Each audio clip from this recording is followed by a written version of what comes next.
에 대해서 알아보겠는데요. 크게 세 가지로 구분해서 짧은 길이의 계 8가지 계목, 중간 길이의 계 10가지 계목, 긴 길이의 계 7가지 계목으로 구성이 되어 있습니다.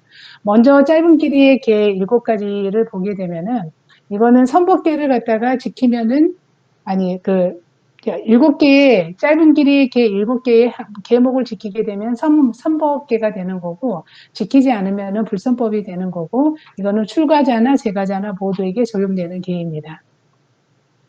이 짧은 길이의 계가 계의 전부이고, 중간 길이의 계나 긴 길이의 계는 짧은 길이의 계를 갖다가 세세하게 설명하고 부연 설명하기 위한 계입니다. 짧은 길이의 계를 갖다가 부족하는 것은 신구의 삼행의 삼업으로 그 선업을 짓는 행위로서 먼저 뭔가 말과 뜻으로 짓는 거친 행위를 단속하고 후에 세세하고 섬세한 부분들을 갖다 단속하는 것입니다. 궁극적으로 감각의 대문을 단속하기 위한 건데요. 이렇게 선법계를 잘 지키면 인간 세상을 벗어날 수 있지만 불선법을 행하게 되면 인간 세상은 벗어날 수 없고 자신이 행한 악업으로 인간 이하의 삶을 산다라고 말씀을 하셨습니다.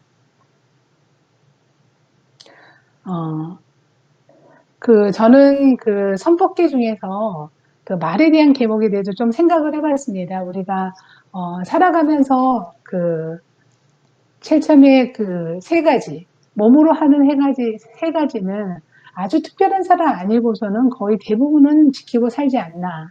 라는 생각들을 하고요. 이제 물론 이제 법으로 깊게 들어가게 되면 그게 좀 다를 수는 있기는 하겠지만 크게 그 테두리를 벗어나지 않는다라고 하게 되면 몸으로 짓는 업들은 특별한 사람 아니고는 거의 대부분 지키고 살지 않나라는 생각을 하는데 가장 많이 짓는 업이 부업이 아닌가라는 생각을 해봤습니다. 입으로 짓는 그 행위들, 그러니까 입으로도 말로도 사람을 죽일 수 있다라고 이렇게 꼭 사람을 갖다가 어떠한 살인 행위를 해서만 죽이는 게 아니고 입으로도 사람을 죽일 수 있는데 근데 저도 이 대목을 갖다 공부를 하면서 좀 생각을 해봤어요. 내가 말을 이때까지 어떻게 하고 살았는지를 하면서 좀 반성도 좀 해보기도 하고, 그다음에 우리가 대화를 할 때도 보면은 상대방이 정말 준비가 되어 있는지, 들을 준비가 되어 있는지, 아니면 말하는 시기가 적절한 시기인지 이런 것들에 대해서 구분 없이 그냥 생각나는 대로 이렇게 얘기하고 살지 않았나라는 생각을 하면서 좀 깊게 반성을 하게 되었습니다.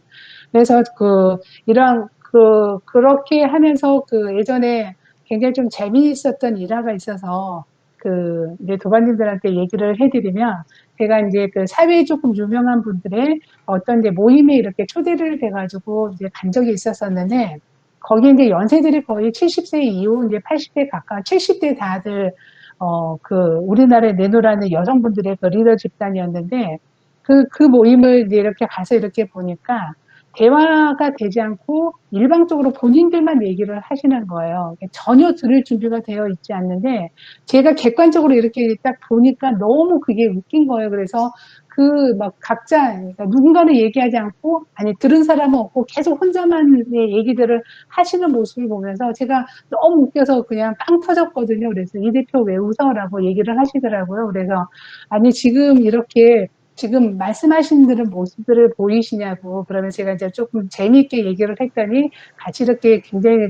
박장대소하면서 웃는 경험이 떠올랐듯이, 나이가 이렇게 점점 한 살, 이제 뭐 저를 비롯해서 저도 마찬가지겠지만, 남의 소리를 이렇게 듣는 거에 대해서 굉장히 익숙하지 않구나를 이 법을 공부하면서 다시 한번 생각을 해서, 이거는 굉장히 정말 숙지해서, 정말 터득을 할 수 있도록 더 노력을 해야겠다고 생각을 했습니다.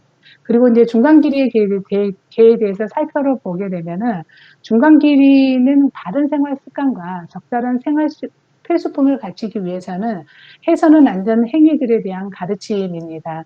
바른 생활 습관을 가르치기 위해서는 잡담이나 논쟁에 몰두하거나 세속적인 구경거리나 놀이, 도박 등에 빠져서 지내거나, 다음에 세속적인 일에 관하여 심부름을 하거나 하수인 노릇을 하면 안 되고, 어떠한 이득을 추구하기 위한 일들에 빠져서 지내지 말라라고 가르치셨습니다. 그리고 치장을 하거나 호화스러운 사치스러운 생활용품을 사용하고, 다음에 재산을 갖다가 축적하는 거에 대해서 빠지지 말라라고 말씀하시고, 부처님께서는 적절한 생활 필수품으로 만족한 일상생활을 갖추라고 말씀을 하셨습니다. 부처님께서는 오로지 탁발로서만 의식주를 해결하고 만족한 일상생활을 갖추고 감각의 대문을 단속하라고 가르치셨습니다. 이러한 행위 행동들에 하지 말아야 할 것들에 대한 행위 행동들에 빠진다면은 더 많은 욕구들이 등장할 것이고 만족한 일상생활을 갖출 수 없으며 감각의 대문도 단속할 수 없는 수행의 큰 장애라고 생각이 들었습니다. 그리고 마지막 긴 길에 대해서 살펴보겠습니다. 긴 길에 대해서는 전반적으로 그 7가지 계목은 바른 생계 수단과 그다음에 어떤 게 바른 생계 수단이고 어떤 게 바르지 않는 생계 수단에 대해서 가르치셨는데요. 여기에서 바르지 않는 생계 수단이란 것은 외도들이 생계 수단으로 하고 있는 하천한 그런 기술, 생계 수단을 유지하지 말라라고 가르쳤습니다. 즉 종교적인 의식으로 재물을 축적을 하거나 여러 가지 방법으로 점을 치거나 예언을 한다든지 아니면 갖가지 처세술을 하거나 의료 행위를 하는 외도들의 생계 수단을 금하라고 가르치셨습니다. 궁극적으로 이렇게 25가지의 계를 갖다가 계목을 살펴보면서 궁극적인 목적은 만족한 일상생활을 갖추고 감각의 대문을 단속해서 범행의 다음 차제로 나가기 위함인 것 같습니다. 그래서 계만을 또 지키기 위해서 머무르는 것은 계금치에 떨어지기 때문에 이 부분은 굉장히 조심하라고 가르치셨고요. 그다음에 계를 잘 시작한다라는 것은 다음 단계로 순차적으로 나갈 수 있는 범행이 아주 디딤돌이라고 말씀을 하셔서 중요한 부분이라고 생각을 했습니다. 이렇게 계를 구족으로 계의 구족을 시작으로 해서 지켜야 할 것들을 지켜나가고 바른 범행 차제로 범행을 닦아나간다면 범행을 성취한다라는 것은 가능하다라고 말씀하시는 게 이 계목을 공부하면서 생각이 들었습니다. 저는 여기까지 준비했습니다. 설떡입니다. 설떡이 발표할 순간입니다. 네. 제가 오늘 발표할 것은 그 감각의 대문이에요. 저는 감각의 대문을 또 공부를 하면서 이번에 참 많은 것을 또 배웠습니다. 제가 늘 그렇게 한 번씩 배울 때마다 내가 알고 있는 거는 정말 일부분이구나라는 것을 또 한 번 느끼게 해줬습니다. 이번 공부를 하면서. 그래서 감각의 대문 1, 2, 3 강좌하고요. 저는 맞지만 니까야를 참고를 했습니다. 그래서 공부를 했고요. 스님 강좌에서 보면 굉장히 스님 강좌에서 우리가 깊이 이렇게 생각을 해보고 공부해야 될 부분이 참 많은 것 같아요. 그래서 스님 강좌의 어느 부분을 제가 도마님들께 말씀드리겠습니다. 그 감각의 대문에 들어가기 전에 수행의 그 기본인 준비 운동 없이 그 37도품을 먼저 가르치면 그 37도품에 빠져버린대요. 그러니까 바른 이해 없이 그냥 수행으로 막바로 들어가면은 그 내용에 그냥 빠져버리지 자기가 수행을 하는 거하고는 거리가 멀다는 뜻으로 저는 이렇게 이해를 했고요. 그래서 준비 운동은 나라는 자신을 들여다보는 것이다. 준비 운동 취지는 보고 듣더라도 의식에 보고 듣는 대상에 나가가지고 이렇게 붙어버리지 않게 보고 듣는 것이고요. 일상생활 속에서 내 의식이 대상에 얼마만큼 빠져 있는지 이렇게 보여질 때 그때 이제 37도품 수행으로 나아갈 수 있다고 합니다. 이것을 모르고 불교 배우는 그 자체를 그냥 아는 대상으로 삼으려 하기 때문에 그것은 이제 시작부터 이제 부처님 가르침과는 멀어지는 것이다. 그래서 불교를 이렇게 공부하는 그런 궁극적인 그 목표는 치착 없는 번뇌를 이렇게 다한 완전한 열반이기 때문이다. 그 열반에 이르는 상계를 이렇게 모두 벗어나기 위해서는 현재 자신이 물들어 있는 그 자기 상황을 정확하게 아는 것이 이렇게 무엇보다 중요하다. 그래서 불교 공부를 할 때 어떠한 것도 지금 당장 단정 짓거나 읽고 배우면 자기가 그 단정한 그 차원에서 이해하고 이제 공부하기 때문에 지금 상태에서 벗어나지 이렇게 못한다라고 합니다. 그러면 37도품에 들어가기 전에 그럼 준비 운동은 범행의 우리 발인 차제 앞에서 계속 공부했잖아요. 그 18단계 중에서 6단계예요. 그 6단계 들어가기 전에 반드시 이거는 우리 제가자들이 점검을 하고 가야 돼요. 그 바른 스승의 그 조건을 스승에다 대지 말고 자기 자신한테 이렇게 적용을 해봐야 돼요. 그러면은 자기 자신한테 어떻게 적용할 것인가라고 이렇게 생각을 했을 때 자기가 세속으로부터 현재 몸이 세속으로부터 우리 제가자들은 벗어나지 못한 상태잖아요. 그러면은 스님께서 이제 가르침을 주셨던 마음으로는 그럼 내가 세속을 벗어났나? 이거를 한번 좀 이렇게 생각을 해봐야 돼요. 그러면은 점검을 해야 되잖아요. 내가 마음으로 그래 몸은 그래 세속에 묶여 있지만 그럼 내가 마음으로 세속을 벗어났나?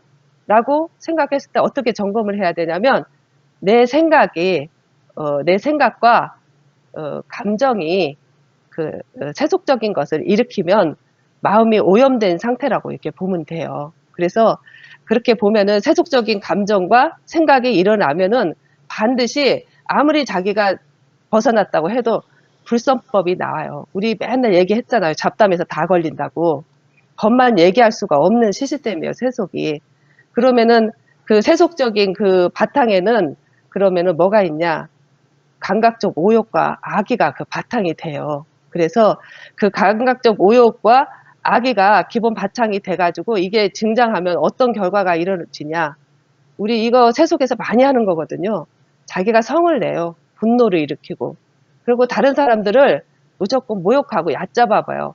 도반이 조금 못한다고 그래서 얕잡아보거나 도반이 자기보다 사유가 낮고 설명을 못한다고 해서 마음으로 은근히 얕잡아보는 거 있어요. 그런 것이 있으면 자기가 세속적인 감정이나 생각을 일으킨다고 보면 돼요. 그리고 사람들이 굉장히 질투를 많이 해요.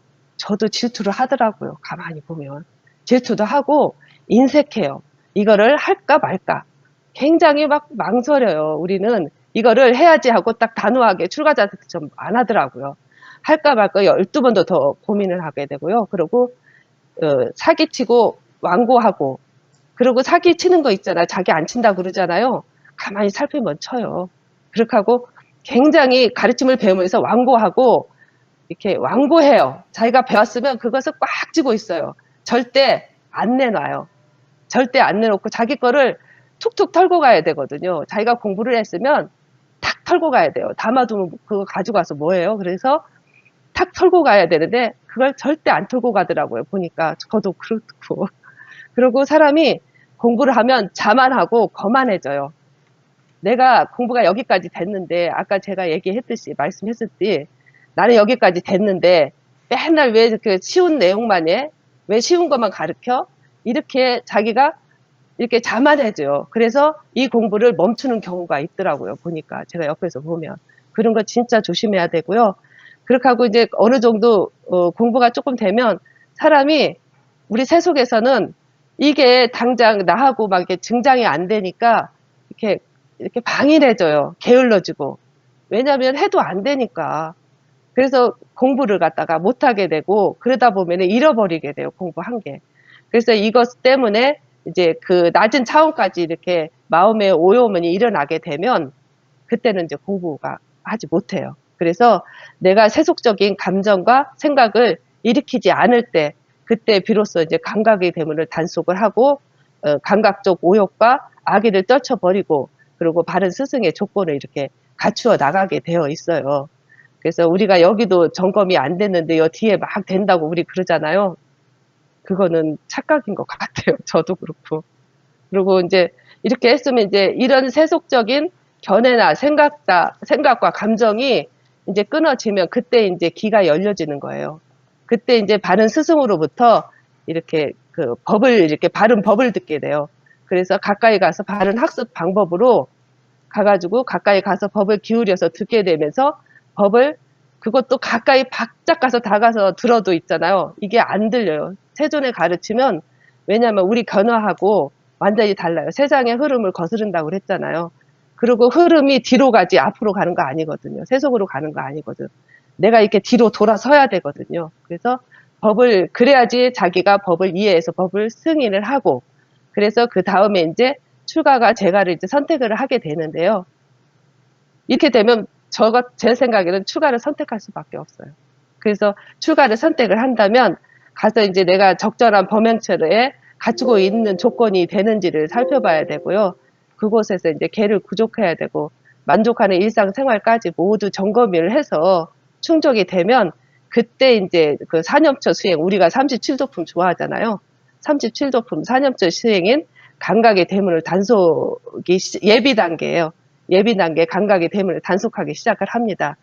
그러면서 이때 어떤 마음이 일어나냐면 불선법에 대해서 수치심을 느끼고, 이때 이제 불선법에 대해 수치심을 느끼고 학습 계목을 받아들여서 걔를 구족하고 이제 좋은 도반들과 이제 저열한 도반들은 이제 같이 합류할 수가 없는 거예요. 왜냐하면 안 맞아요.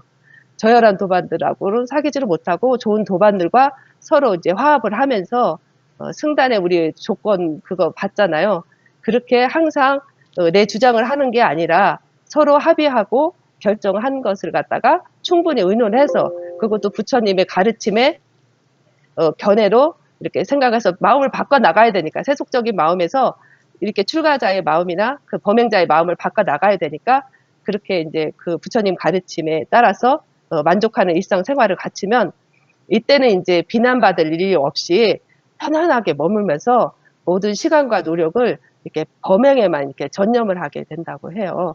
이때사. 그래서 이와 같이 이제 만족하는 일상생활을 속에서 이제 감각의 대문을 단속하기 위해서는 4념처 수행 있잖아요. 37도품의 4념처 수행에 감각적, 아니 5개와 10개월 가운데 가장 먼저 떨쳐버려야 되는 것이 이제 감각적 오욕인데요. 이것을 바르게 이해를 해야 돼요. 우리가 감각적 오욕을 세속적으로 이해를 하면 안 되고요. 바르게 부처님 견해에서 이해를 해서 그 감각적 오욕 이해를 해야 되는데요. 감각적 오욕은 그 착각을 이렇게 바탕을 두고 감각 기관으로 오관을 작동시키는 것이고요. 이거를 잘 이해하지 못하면 그 감각적 오욕을 통제할 수도 없을 뿐만 아니라 떨쳐버릴 수도, 그리고 관찰도 안 되고 파악도 안 되는 겁니다. 그래서 감각의 대문을 단속하지 못하고 감각 대상을 취하게 되면은 그 자기가 이제 어떤 마음의 오염원들이 일어나요. 고락의 느낌들이라든가 분별하는 마음, 뭐 싫고 좋고, 뭐 저 사람은 잘하고 못하고 하는 이런 분별하는 그런 마음이 들어와 가지고 자해로 집착하면서 그것이 이제 탐욕으로 일어나게 돼요. 이렇게 되면 감각적 욕망에 묶여 가지고 더 이상 그 위험도 이제 볼 수가 없고 더 이상 벗어남도 알지도 못하고, 그래서 계속 그러는 상태에서 계속 육군으로 육경을 계속 취하면서 그걸 즐기고 그렇게 하면서 그 탐닉하면서 그 달콤하게 이제 빠져서 계속 생활을 해나가는 게 우리 세속 생활이에요. 그러면 이제 제가자와 출가자의 경우 왜 감각의 대문을 단속하지 못하고 세존의 그 흐름에 합류하지 못한 이유가 무엇인가를 이렇게 봤을 때 제가자는 경우는 이제 제일 처음에 제일 걸리는 것이 뭐냐면 생계 때문에 그래요. 우리 먹고 살아야 되잖아요. 그 시스템이, 세속의 시스템은 그 직업을 안 가지면은 딱 굶어 죽게 돼 있는 거예요. 시스템이. 그렇기 때문에 그 감각의 대상에 우리가 몰입할 수가 없어요. 직업 때문에도 그렇고. 그래서 좀 나은 사람들은, 세속에서 좀 나은 사람은 이제 저기 취미라고 있잖아요. 뭐 그림을 그린다든가. 그것은 감각의 대상에 다 빠진 거예요. 노래를 한다든가 막 취미생활을 하잖아요. 그러면 그것은 대상에 빠진 거지 나를 바라볼 틈이 없는 거예요. 그 스님께서도 얘기했지만 음악을 알지 음악을 보는 나를 모른다 이렇게 표현을 했어요. 그래서 이 부분은 나를 알려면은 요런 감각의 그 오욕을 정확하게 이해를 하고 세속적으로 직업에 대한 내가 왜 직업을 빠진데 요 이해가 분명히 있어야지 내가 감각적 오욕을 이렇게 벗어날 수가, 여기는 세속적 오욕을 벗어나는 거예요. 그러면은 출가자의 경우는 그러면 어떤가? 출가자의 경우는 언급했듯이 최소한의 생활 필수품과 의식주로 이렇게 생활을 하면서 시간과 노력에 그 범행에만 전념하지 않고 어떻게 하냐? 이분들은 어떻게 하냐? 범행체의 환경이나 의식주를 개선하려고 막 그래요. 그렇고 범행체의 일상생활을 유지 관리하기 위해서 그 저를 유지 관리하기 위해서 노력을 하고 그래요. 그렇게 하고 어떤 분은 또 세속에서 말하면 이분은 착하다고 얘기하는데 부처님 가르침에서 견해에서 봤을 때는 아니에요. 세속에서 그 어떤 단체의 대의를 위해 가지고 자기가 헌신하는 생활을 해요. 이것은 범행을 한다고는 하지만 이것은 착각이다. 그래서 세속에서 그 비세수 쪽으로 바뀌었을 뿐이지 감각 대상을 벗어나서 그 감각의 대물을 관찰하고 단속하는 생활로 이분들은 바뀌지 않았다. 그래서 우리가 바른 스승을 볼 때 이 부분을 보고 바른 스승인지 아닌지를 점검해도 될 것 같다는 생각이 들더라고요. 그래서 이제 부처님 가르침을 배우는 세 종류의 사람이 있는데요. 첫 번째 사람은요, 감각의 대문을 단속해본 경험이 전혀 없는 사람이에요. 이 사람은 아직 법을 이해하지 못한 사람으로 이 사람이 감각의 대문을 단속하고자 하여도 너무 생소해가지고 익숙해질 때까지는 많은 시간과 이렇게 노력이 필요하고, 두 번째 사람은 감각의 대문을 부분적으로 이렇게 경험한 사람이에요.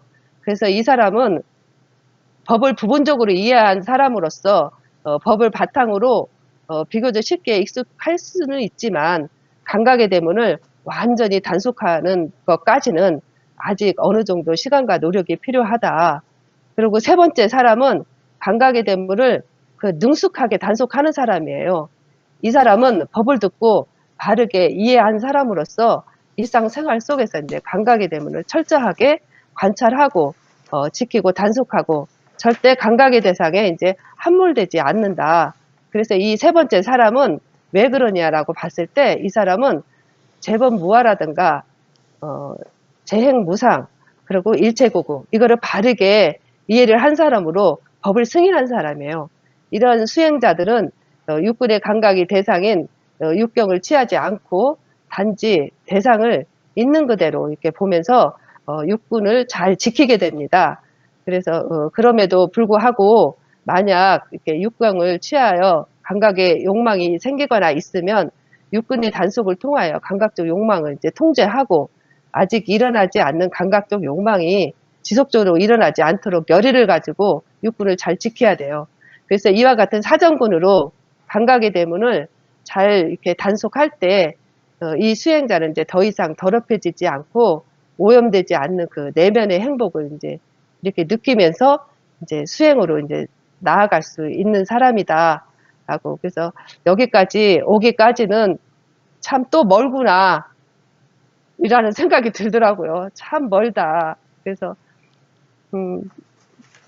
할 수 있을까라는 그런 생각도 들고, 이렇게, 그러면서 조금 더 이렇게, 부처님 가르침에 이렇게 다가가는 그런, 계기가 됐습니다.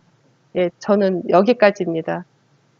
예, 그러면, 예, 제가 좀, 네, 제대로 공부를 할 여유가 없어서 나름대로 해봤는데, 앞에서 저기 순준 도바님하고 설덕 도바님이 범행의 차제에 대해서 말씀을 했기 때문에 중복하는 것은 피하고, 이제 우리가 계를 지키는 목적 같은 것은 순주 도바님이 하셨는데, 이제 계를 지키면서 우리가 경계해야 할 것이 지계하고 계금치에 대한 것이 제가 담당한 것인데요.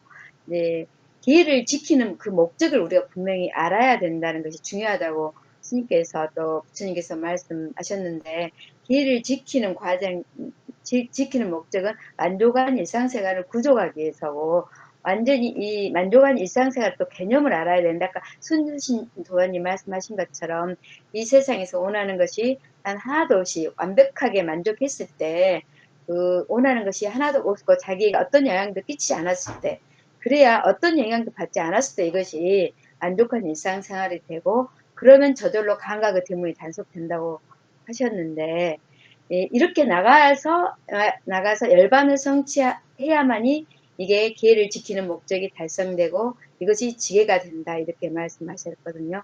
그러면 여기에서 이제 지혜라고 했는데 우리가 잘못했을 때 개금치에 걸리기 쉬운 개금치가 나오게 되거든요.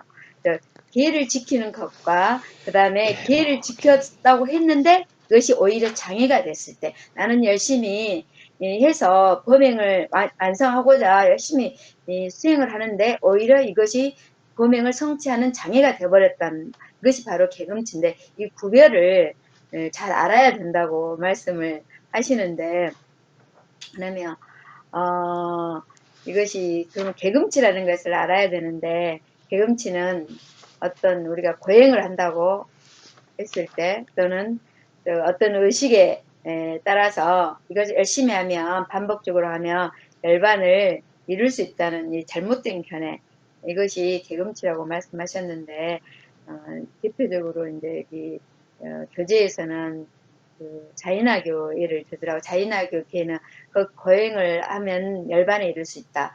거행을 열심히 해서 업을 하나하나 상쇄시켜 나가면 그것은 곧 열반으로 가는 길이다. 그래서 거행을 권장하고 하는 이러한 것들인 대표적인 개금치다 말씀을 하셨고, 이렇게 범행에 대한 것을 성취하고자 거행을 했을 때 이것은 바로 욕탐이다. 욕탐으로 범행을 이루고자 하는 것은 절대 일어날 수 없고 이것은 바로 개금치다 말씀하셨거든요. 그래서 개금치에 묶이게 된다고 말씀하셨는데,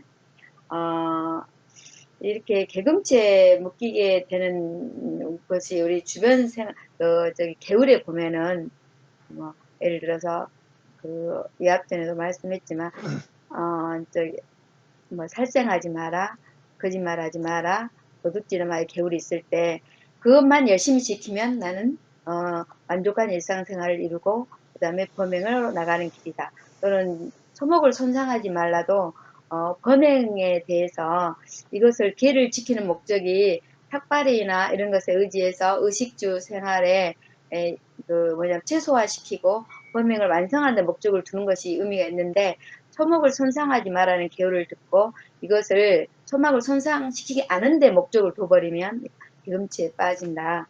이렇게 말씀하셔서 이제 이렇게 그 잘못된 게 견해, 즉 사견으로 이제 이게 잘못된 견해가 사견이라는데, 이 잘못된 견해로 기회를 지키는 것이 뭐냐면 개금치고, 그다음 범행을 완성하고자 만족한 일상생활을 이루기 위해서 만족한 일상생활을 갖추기 위해서는 반드시 정견이 있어야 되는데, 이 정견을 갖추고 기회를 지키면 지게가 된다고 말씀하셨습니다. 그 다음에 이제 여기에서 그래서 이제 저는 이것을 이제 공부하면서 이 앞전에 대경 도반님께서 말씀하신 것을 생각을 해봤거든요. 우리가 개금치에 빠진 생활이 있었는가, 그러면 이게 지게가 되는 생활이 있었는가 한번 생각해 보자고 그랬잖아요.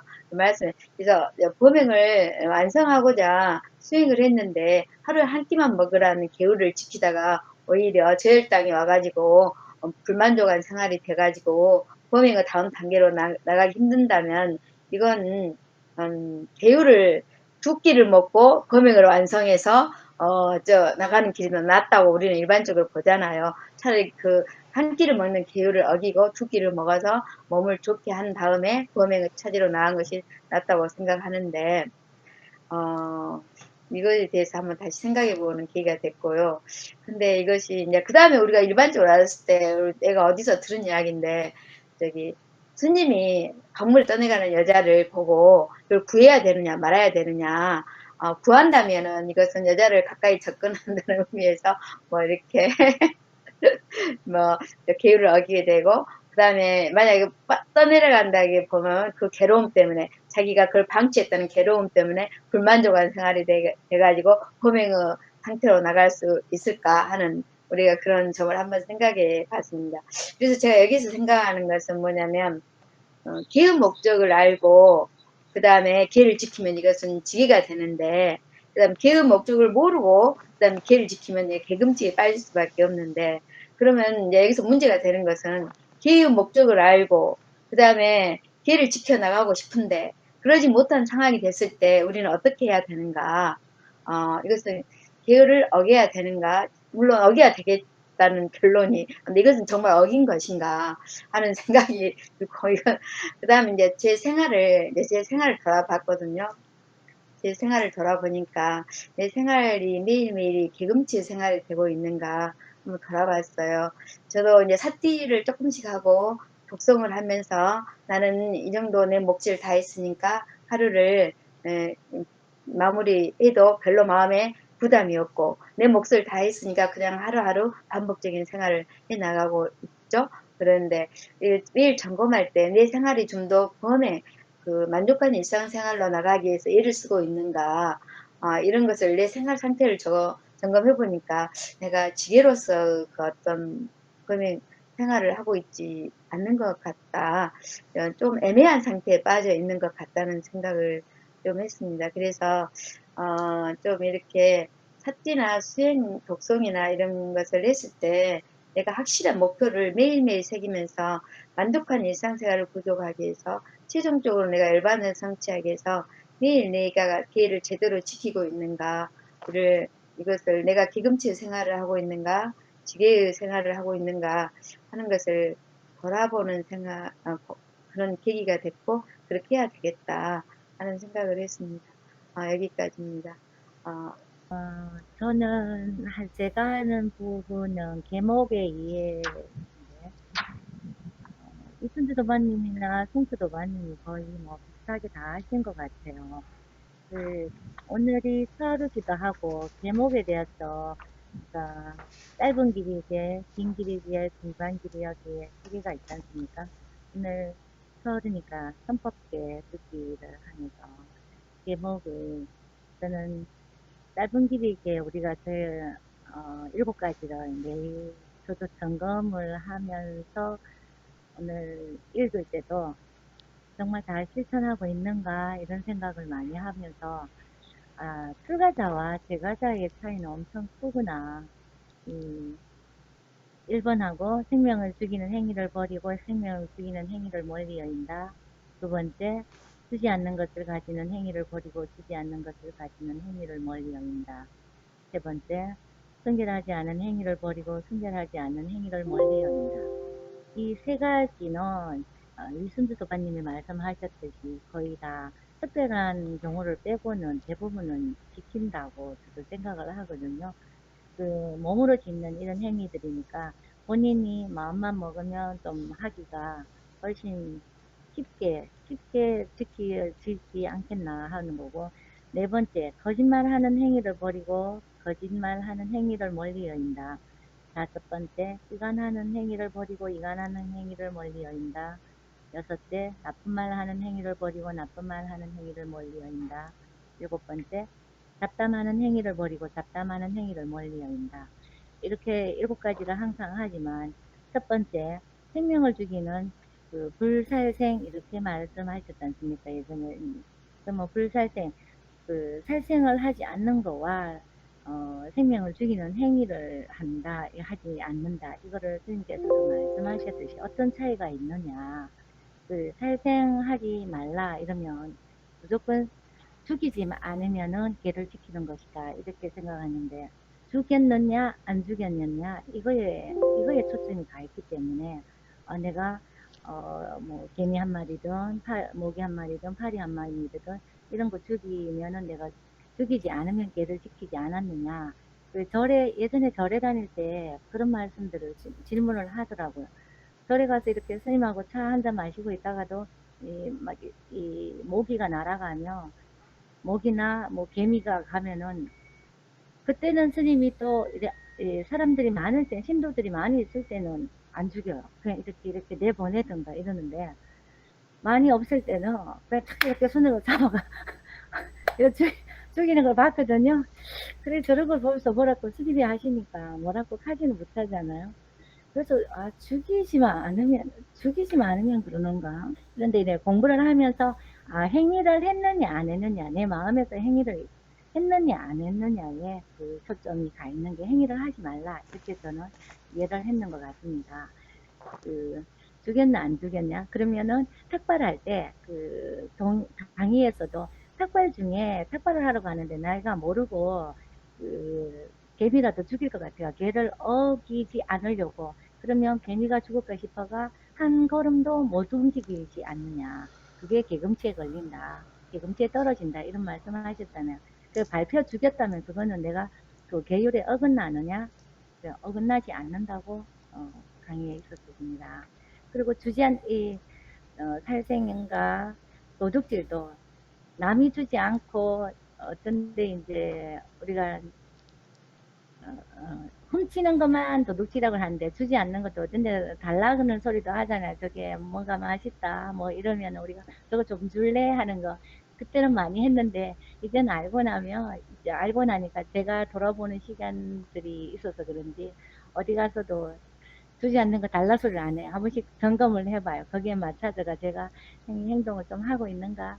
줄 때는 고맙다고 인사하고 가지고 오게 되고, 주지 않을 때는 달라고 소리도 안 하는 것 같아요. 그런 면들이 좀 좋아졌는 것 같고.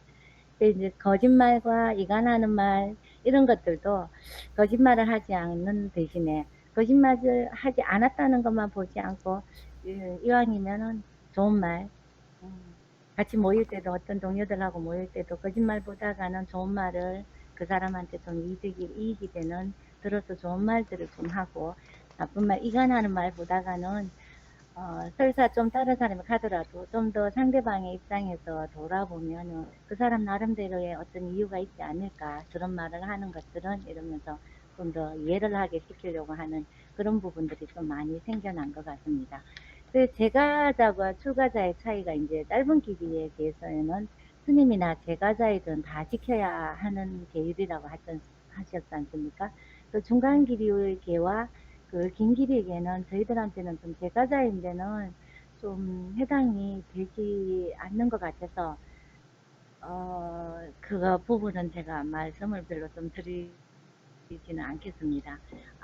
제가 지키고 지내야 될 것이 7가지 그 선법계를 지키는 것인데 가장 마지막 잡담하는 행위를 버리라고 하는데 대부분 제가자이다 보니까 우리가 사회생활도 하고 아까 취미생활도 하시다 그랬듯이 취미생활도 뭐 감각적 오역에 다 포함이 된다고 하니까 어느 날부터 또 취미생활이 생각을 하게 되더라고요. 이 취미생활 언제까지 또 좀 하나. 또 너무 안 하고 지내면 내가 출가자도 아닌데 머리 깎고 출가자도 아닌데 이것까지 다 놓아버리고 지낼 수가 있을까? 이런 생각이 아직도 많이 가지고 있습니다. 아니면 정말 머리 깎고 출가자 생활로 가야 되는데 그렇게 하지를 못하니까 최소한의 할 수 있는 부분들은 좀 남겨두고 그렇게 하지만 하면서 내가 7가지 선법계를 기준으로 해서 거기에 좀 접목시켜 가면서 저는 하루하루를 이렇게 조금 바꿔가고 있는 쪽이고 잡담하는 시간들은 예전보다는 훨씬 많이 좀 줄어들었는 것 같아요. 잡담하면서 제발 남의 흉을 보지 말고 좋은 말로 하고 또 그런 말로서 너무 사람을 죽이는 경우가 있어요. 어, 그런 경우가 원체 많이 들어가 상처받는 사람들도 본인이 받는 거를 그게 정말 옳다고 생각해서 상대방한테 저게 도움이 되겠다 해서 말을 했을 때 영 엉뚱한 방향으로도 많이 가는 경우가 있었어요. 눈으로 보이는 것들이 다 맞다고도 할 수 없잖아요. 눈으로 보이는 것이 다 맞다고도 알고 자기 생각을 했는 것이 다 맞다고 아닌데 자기 혼자 생각을 했는 것들을 그대로 상대방한테 표출했을 때 그 상대방은 많은 상처를 받아요. 그래서 말로서 사람을 때려서 사람을 아프게 하는 것보다는 훨씬 말로서 사람을 아프게 하는 경우가 가장 많은 것 같아요. 그런 면에서 가장 지켜야 될 것이 부업인 것 같아서 매 순간 그 하루에 어떤데 막 이러다 보면 친구들한테도 그런 일들이 일어나는 것 같아서 그런 마음을 가장 한 번 더 생각해 보고 말을 해야 되겠구나. 그런 단속을 저는 이렇게 저한테 점검을 해가면서 나와 상대방에 어떤 이익이 생길까 서로 이익되는 일들을 하고 이익되는 말들을 하고 이익되는 행동을 해야 되는 것이 지켜야 할 제목들이 아닌가 생각을 해보게 되었습니다. 저는 이제 제목들은 어차피 공부하신 부분 겹치니까 여기까지로 하겠습니다. 이상입니다. 제가 제일 마지막이고 이게 지계를 정리를 하면서 팔정도를 다시 설명하는 거거든요. 예, 저는 간략하게 이미 다들 말씀하셨기 때문에 중복되지 않도록 그럴 것 같아서 간략하게만 정리를 해볼게요. 그러니까 팔정도를 정리하려면 스님은 중도의 관점, 그 다음에 지계의 관점으로 하셨었는데 중도의 관점으로서 팔정도는 버리는 거거든요. 계속 버리는 거예요. 모든 사견을 버리는 거예요. 바른 견해를 갖추기 위해서 모든 걸 버리면 부처님께서 그렇게 가셨는데 제가자 일반적인 대부분 우리 제가자를 기준으로 봤을 때는 지계의 관점으로 팔정도를 보는 게 굉장히 쉬워요. 이미 다 설명을 해주셔서 어떻게 하느냐 바르게 이해해서 바른 견해를 갖추고 그 사견을 버리는 거예요. 버리는 게 아니고 이제 지켜나가는 거예요. 바른 견해를 지켜나가는 거죠. 그래서 사견이 생기거나 있으면 그걸 계속 바른 견해로서 안 하도록 그러니까 삿된 견해가 생기지 않도록 바른 견해를 계속 지켜나가는 거죠. 지계라는 게 지키는 거니까요. 바른 사유 역시 그냥 바른 견해가 지켜졌으면은 그로 인해 그거를 토대로 바탕으로 다시 바른 사유를 지켜나가는 거죠. 바른 사유를 지켜나갔으면 그거를 토대로 다시 바른 말, 바른 행동, 바른 이제 행동까지 갔으면 그거를 토대로. 그래서 바른 견해와 바른 사유, 정경과 정사유가 됐으면 다시 그 바른 견해와 바른 사유가 갖추어졌으면 그걸 토대로 나머지 지분들은 이제 계속 그 지분에서 계속 바른 견해로서 바른 사유를 해서 바른 말을 지켜나가고 그걸 토대로 다시 바른 행동을 하고 그 다음에 그거를 토대로 다시 바른 그 생계 수단을 해 나가면 이제 만족하는 일상생활이 갖춰지게 되는 거죠.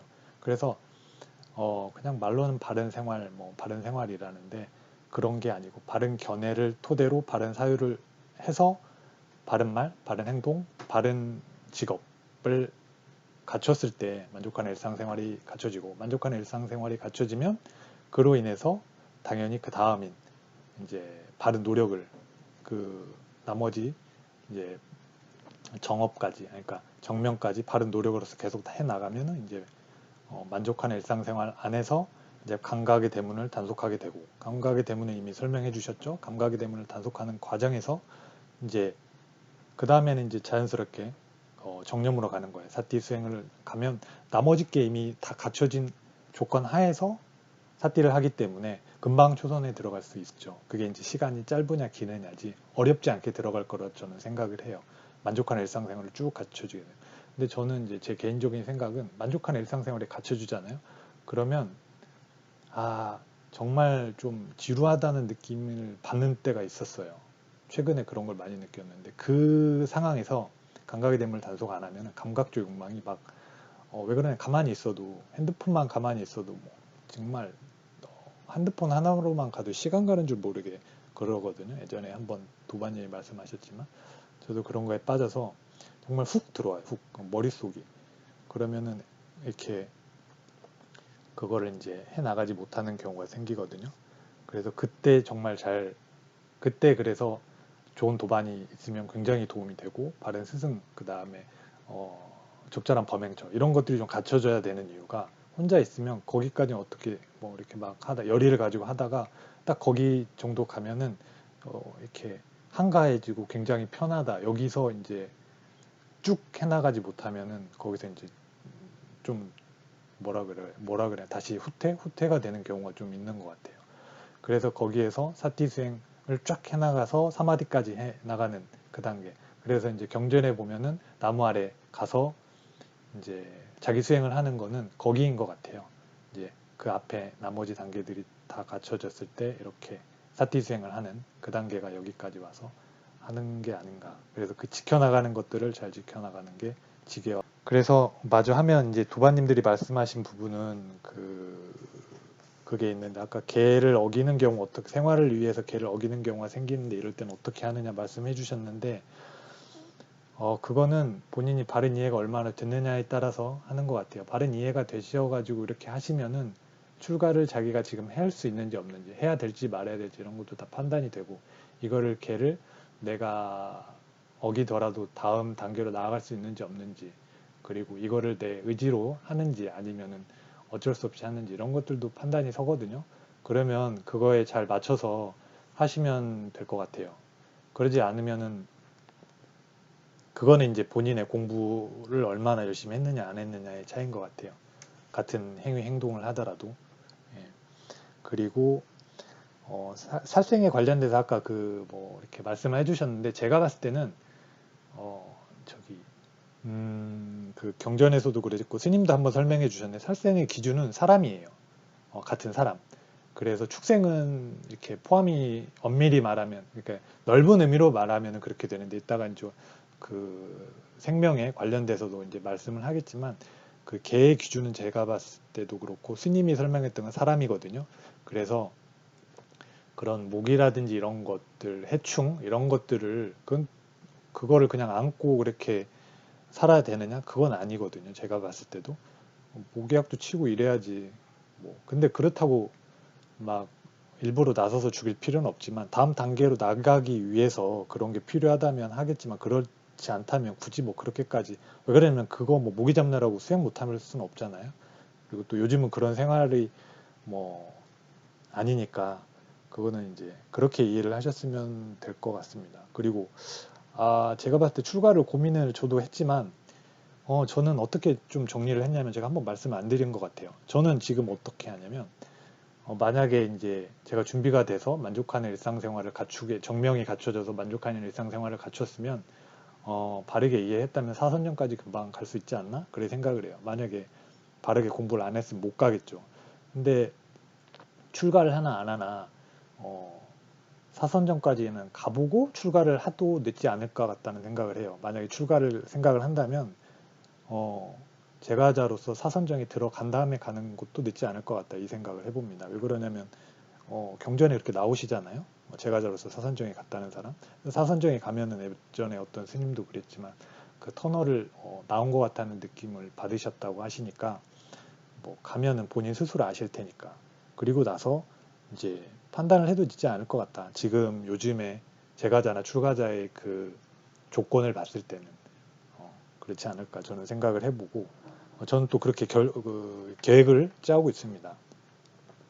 근데 문제는 아까 이제 그 중에 이제 다른 관점을 한번 보면 계 부분에 보면 이제 지켜야 되는 부분만 보셨는데 거기에 보면 이제 출가자들이 생활해야 되는 부분이 중간 길이의 개나 긴 길이의 개 보면 청정한 생활, 그러니까 제가자들이 올리는 신심으로 올린 음식으로 생활을 하고 나머지 모든 생활은 하면 안 된다. 그게 정명이다라고 말씀을 했는데 그러면은 제가자들은 어떻게 신심으로 음식을 준비하느냐 이 부분이 되게 어려운 부분인 것 같아요. 왜 그러냐면 지금은 탁발이 없잖아요.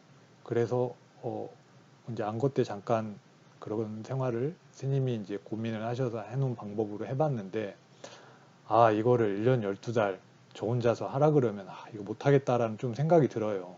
공부도 못하고 뭐 태어나서 이렇게 해본 것도 없는데 이렇게 할 수 있을까? 그래서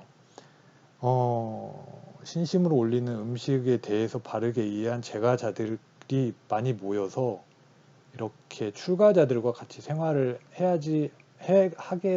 해야지만이 좀 제대로 된 그 공양에 대해서도 공부를 좀 이해를 하실 수 있고 보시에 대해서 좀 이해를 하는 폭이 넓어지지 않을까 싶어요. 그래서 저는 그전에도 그냥 보시라는 걸 그냥 그 재물보시라 그래서 많이 하잖아요. 그거 이외에는 생각을 안 해봤거든요. 뭐 그게 가장 간편하고 가장 그랬는데 요즘에서는 참 어려운 부분인 것 같아요. 그래서 만약에 제가 만약에 저 같은 제가자들이 많은 곳에서 출가를 해야 된다 그러면 전 출가 안 할 것 같아요. 저 같은 사람이 대부분인 지금 환경에서는 하면 정말 굶어 죽기 정말 딱 좋아요. 너무 힘들 것 같아요. 보시면은 제가 정말 좀 소위 말해서 싸가지도 없고 요즘 애들은 더 심하거든요. 저 애들 같은 경우한테 걔네들한테 밥을 얻어먹으면서 출가 생활을 할 수 있을까 이런 생각을 해보면 쉽지 않을 것 같아요. 그래서 참 옆에서 그 안거를 하면서 그런 거 많이 느꼈거든요. 그래서 제가자분들이 좀 준비가 돼야지 아라한이 나오지 않을까. 제가자가 신심으로 올리는 음식을 제대로 올리는 제가자들이 없기 때문에 아라한이 안 나온다고 전 좀 이런 생각도 해봐요. 그래서 아라한이 없다라고 좀 안타까워하거나 좀 한탄스러워 하지 마시고 제가자로서 신심으로 올리는 그 음식 어떻게 올릴지 이걸 같이 한번 고민도 해볼 필요가 있다고 저는 생각해 봅니다. 그냥 마음을 우러내서 이렇게 공양하는 건 아닌 것 같아요. 그리고 그 경전에 보면 일주일마다 부처님이 옮겨 다니셨잖아요. 그 이유가 다 그렇지 않을까 저는 생각해 봐요. 정말 사람의 마음이 바뀌거든요. 일주일 동안 밥만 하라 그러면 정말 일주일도 그런데 그거 뭐 1년 뭐 이렇게 하라 그러면 굉장히 힘들 것 같다는 생각을 좀 하거든요. 그래서 지금은 스님들은 계속 가만히 계시니까 제가자들이 이렇게 로테이션해서 이렇게 하면 그런 마음도 좀 덜 생기고 이러지 않을까. 그런 제가자들이 좀 많이 공부를 해서 갖춰져야 될 필요성이 있다. 그래야지 아라한이 생기고 그래야지 제가 출가를 해도 좀 법을 쉽게 얻어먹을 수 있지 않을까. 그래서 교육이 좀 필요할 것 같다 생각을 합니다. 나중에. 손수 대경님, 그 네. 손수 하루에 한 끼나 두 끼만 간단하게 해서 드시면서 수행. 그게 아라한이 사선정까지는 어느 정도 가능하더라고요. 근데 아라한이 되면 있잖아요. 아라한을 이걸 한번 생각을 해보셔야 되는데 제가 생각해봤을 때 아라한은 어떠한 의지도 없어요. 개인의 의지. 나라는 게 없잖아요. 법만 있어요. 네. 법이 밥을 네. 먹진 않잖아요. 그러니까 네. 공양을 한다는 아라한이 만약에 저는 이거를 추정해봤는데 아라한이 밥을 공양을 한다라는 의미는 그냥 말 그대로 몸을 그러니까 지탱하기 위해서 먹는 거예요. 근데 그 지탱을 누가 시키냐? 제가자들이 시켜줘야 되거든요. 근데 그 아란이 하는 게 아니에요. 직접 하는 게 아니에요. 올려준 것만 먹는 거예요. 그것도 몸이 받아들일 수 있고 배부를 정도까지만. 그것도 딱 하루 버틸 정도만 먹어야 돼요. 이틀 것까지 먹으면 안 돼요. 과식도 하면 안 되고 거기 경전에 나와 있잖아요. 그러니까 그러면 절당 네. 와요. 한 끼만 안 먹어도. 그런 걸 좀 이해를 하셔야 되는데 제가들이 그런 걸 이해하나? 저처럼 해본 그래. 사람은 이해할지 모르겠지만 이해 잘 못할 수 있거든요. 그러니까 그래서 못하는 부분이고, 이해가 왜냐하면 전에 이런 전에 내려오는 어떤 경전에 이런 거 보면은 그 선정의 상태에서 한번 들어가면 뭐 그 본인은 잠깐이라고 하지만은 네. 그 바깥에 세속적인 사람이 봤을 때 뭐 15일이 흘렀다 이런 거에 대해서는 어떻게 봅니까? 네. 그거는 이제 그럼 선정에 들어갔을 때죠. 선정에 들어가더라도 이제 나오잖아요. 나오면은 공양을 하셔야 하잖아요. 예. 예. 그러니까 선정 들어갔을 때는 뭐 몇 시간 며칠이 흘러서 예. 며칠이 흘렀다는데 그때는 안 먹어도 배고픈 것도 이런 것도 없지 않습니까? 이제 그런 힘은 좀 나올 수 있어요. 뭐 그 인도에 보면 구르두를 보면은 그렇게까지 뭐 평생 안 먹고 근데 예. 그거는 제가 봤을 때는 외도라고 봐요. 모기 있잖아요. 모기에 대해서 이렇게 그때는 어떻게 해야 되냐고 이렇게 죽이고 이렇게 하는 거 있잖아요. 우리 예전에 전번에 제가 발표할 때 이렇게 번뇌경하고 같이 이렇게 공부를 제가 해봤거든요. 그럴 때는 어떻게 하냐면 단속하면서 이제 감각적 오역 같은 거면서 단속함으로써 이제 없어지는 번뇌들이잖아요. 그것은. 그러면 이제 파기, 모기는 이런 해충이나 독충 이런 거는 어떻게 해서 없어지나 이렇게 봤을 때 그때는 피해야 돼요. 저열한 도반도 피해야 되고 모기, 뭐 파리도 뭐 피해야 되고 그렇지 않고서는 우리 왜 적절한 범행처 있잖아요. 외적으로 그 범행처 보면은 우리 해충, 모기, 파리 적절한 범행처가 그것이 적거나 아니면은 없는 곳이라고 그랬잖아요. 근데 할 수 없이 그런 것이 있잖아요. 제가 선택한 곳이 이제 적절한 범행처에 갔을 때 모기나 파리나 그렇게 마음에 안 드는 나의 수행에 방해되는 그런 것들이 있으면은 그때는 인내를 해야 돼요. 그때는. 안 그러면 거기를 떠나야 돼요. 바로 그것도 내가 여기서 수행하는 적절한 곳이 아니다라고 판단하는 순간 그곳을 떠나든지 아니면 인내를 하면서 여기서 그래도 내가 아까 도반님이 대경도반님 말씀하셨듯이 그냥 내가 여기서 그 어떤 과일을 이루겠다, 내가 청정범행을 이루겠다라고 하면은 이룰 만한 곳인가를 판단을 해서 그곳에서 인내를 하면서 수행에 해 나가야 돼요. 안 그러면 바로 그것을 피하든지 이렇게 벗어나야 된다라고 이렇게 되어 있거든요. 그리고 아까 제가 대경거사님께서 중도의 관점하고 이제 지계의 관점에서 이제 이렇게 팔정도가 나가는 거 있잖아요. 그거에 대해서 이제 제가 조금 의문이 이렇게 드는 건데요. 대경도반님께서 이제 아까 중도의 관점에서 사견을 여임해서 이렇게 나간다고 이렇게 하셨잖아요. 근데 그 부분은 조금 제 견해하고 조금 다른 것 같아요. 버림에서 중도의 관점에서는 제가 이해하기로는 그거 나중에 스님께 확실하게 여쭤봤으면 좋겠고요. 제가 이해하기로는 그 중도의 관점에서는 정견이 갖추어진 상태에서 정사유를 하고 말을 지키고 행동을 하고 그 정견이 갖추어져 있는 상태에서 계속 내가 실천 행동을 해가면서 알아차려가면서 하도록 이렇게 하는 거고 지계의 관점에서는 범행의 차제도로 가면서 이것을 버리면서 나가는 것이 아닌가 제가 제가 그렇게 이해를 했거든요. 그래서 저도 이 부분에 대해서 저도 확실하게 이 부분에 대해서 승인이 안 됐기 때문에 이 부분 나중에 스님께 이렇게 여쭤보든지 해야 될 것 같아요. 예, 근데 이제 팔정도로 가면 예, 예. 범행의 차제로 이렇게 가는 거는 가는 거 하고, 예, 그러니까 팔정도를 설명하려면 팔정도에 따라서 가기 때문에 팔정도를 따라 가는데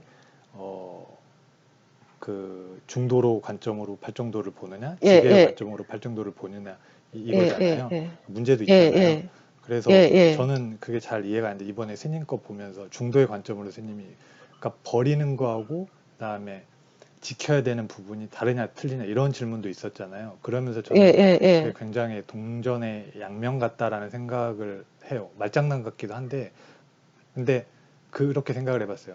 버리는 건 어렵거든요. 그러니까 예, 우리는 지금 밀제법을 배웠으니까 의식으로 버려야 되는데 저는 이 의식으로 버리는 게 너무 어려워. 그 머리도 아니고 의식에 어떻게 버리나 이거 물어본 적 있어요. 뭐 어떻게 버리냐고 뭐 이렇게 물건도 아니고 의식 속에 있는 걸 끄집어낼 수도 있고 이거 여쭤본 적이 있어요. 스님한테 못 버리겠다 나 어려워서 뭐 그 방법이 예, 뭐냐. 근데 그 방법이 있어요. 경전이 나왔거든요. 나중에 저는 아, 찾았는데 근데 지키는 건 쉽잖아요. 그 외형적으로 드러나는 것들이니까 안 하면 되잖아요. 스님 말 맞다. 그래서 지게의 방법이 좀 쉽다라고 생각을 해서 그 문제도 그런 식으로 풀었었어요. 아까 뭐 제가 공부가 짧아서 그렇긴 한데, 솔직히 아까 개금치 문제가 나왔을 때요. 우리가 지금 그 살생하지 않자라고 하지만 실제로 보면 우리가 의도치 않게 많은 부분에 살생을 범하고 있을 수가 있거든요. 뭐 풀밭을 가다가 개미를 뭐 모르고 자기도 모르는 사이에 밟을 수도 있고 또 세수를 하다가 얼굴에 있는 그런 균들 같은 경우도 우리가 죽일 수도 있고 약을 먹게 되었지만 몸에 있는 그런 박테리아, 안 좋은 박테리아도 죽일 수 있고 어떤 때는 좋은 박테리아도 죽일 수 있고 이럴 때 기본적인 기준이 되는 게 예전에 지금 우리가 경에서 나와지는 무조건 살생해보는 그렇게 딱 제한적인 게 아니라 현대에 지금 맞춰서 유연성 있게 해석을 해도 되지 않는지 그런 점에선 우리가 선한 의도를 갖고 있는지 아닌지 이런 부분도 기준점이 돼야 되며 우리가 알지 못하는 사이에 뭐 풀밭을 가다가든지 아니면 얼굴을 닦아든지 아까 그런 같은 경우를 그거 같은 경우도 살생의 범위까지 하는 거는 너무 탄력성이 없는 거 아닌가 싶은 생각이 하나 들었고요. 아까 감각의 대문을 우리가 그 부분에서 취미생활이 나왔을 때, 제가 잠깐 그 생각을 했습니다. 우리 중도라는 범위를, 물론 제대로 맞지 않은 걸 수 있겠지만, 내가 치아대 거기서 집착하지 않으면, 그런 부분은, 어, 허용될 수 있는 범위가 될 수 있지 않을까, 이런 점이 좀 궁금해서 질문을 드렸어요. 여기에 답해 주실 분, 그 개금치 문제요. 그 개금치에 어떤 개를 할 때 좀 우리가 유연성 있게 좀 해석해서 이렇게 좀 나아가도 되지 않냐. 그 말씀이시죠? 예, 예, 그렇죠. 예, 예, 현재는 유연성 지금 사실 있게, 예, 탁발이라는 문제 자체에서도 뭐 없는 거 시대성에서 벌써 사라진 것처럼. 예, 그 예. 문제, 예, 하나고요. 그 감각의 대문에서 치아대에 집착하지 않으면 그 뭐 어느 정도는 그 허용하는 게 그 괜찮지 않냐 그 말씀이시죠? 네, 그렇죠. 허용의 예, 범위가. 그러니까 허용의 번위가 뭐 집착을 하지 말아라가 아니고 그냥 그 뭐야 허용이 조금 되면 어떻겠냐. 만약에 우리가 계를 예, 지킨다고 할 때도 그 초기경에서도 보면 스님들이 지켜야 되는 계율과 그다음에 예, 우리 수행자 일반 스님이 출가되지 않은 사람들이 지켜야 될 계율이 그때 제가 예, 알고 있기로는 이렇게 따로 나눠진 걸로 한 번은 봤었던 기억이 나서 그럴 예, 경우 우리가 아까처럼 뭐 취미가 그런 것이 우리가 어떤 감각의 대문에 그 부분에 접해 들어가는 거기 때문에 취미 생활에 아까 그 마음을 얘기하셨을 때 아, 네. 그냥 아름다움은 치하되 거기에 집착하지 않으면 그 부분은 충분히 허용될 수 있는 문제가 아닐까라는 생각이 들었습니다. 그 이거는 문제에 말을 대해서 예, 예, 예, 이거는 대경거선 말을 예, 제가 말을 설명하기보다는 예, 왜 그러냐면은 스님의 그 법문을 보시면 다 이해가 되실 부분인 것 같아요. 제가 봤을 때 우리끼리 이건 논의하고 할 만한 건 아닌 것 같아요. 왜냐면 그 답이 다 있거든요. 동영상에. 예, 아니 해드리기 싫은 게 아니고 왜 그러냐면은 이거를 하기에는 뭐라 그래야지? 그 다음 길 못 나갈 것 같아서 우리가 지금 아, 하는 예, 거하고 알겠습니다. 포함이 예, 어느 정도 예. 되어 있어서 예, 한 보시면 아마 네, 될 그럼 것 나중에 같아요. 거기 그 부분을 네, 그리고 참고하겠습니다. 이렇게 네네. 지금 그 질문이 무슨 말씀인지 충분히 이해되는데 그 질문을 61강을 다 듣거나 아니면 우리가 지금 공부해야 될 그 부분만 들으셔도 어느 정도는 해결이 되실 거라 생각을 해요. 아마 우리가 지금 공부해야 될 그 동영상을 안 보셔서 아마 질문을 이렇게 해주신 것 같아요. 그게 더 낫지 않을까? 제 생각에 예, 그럴 것 같아요. 안 그러면 알겠습니다. 이게 질문에 꼬리를 물고 계속 나가셔서 이렇게 그걸 못 하실 것 같거든요.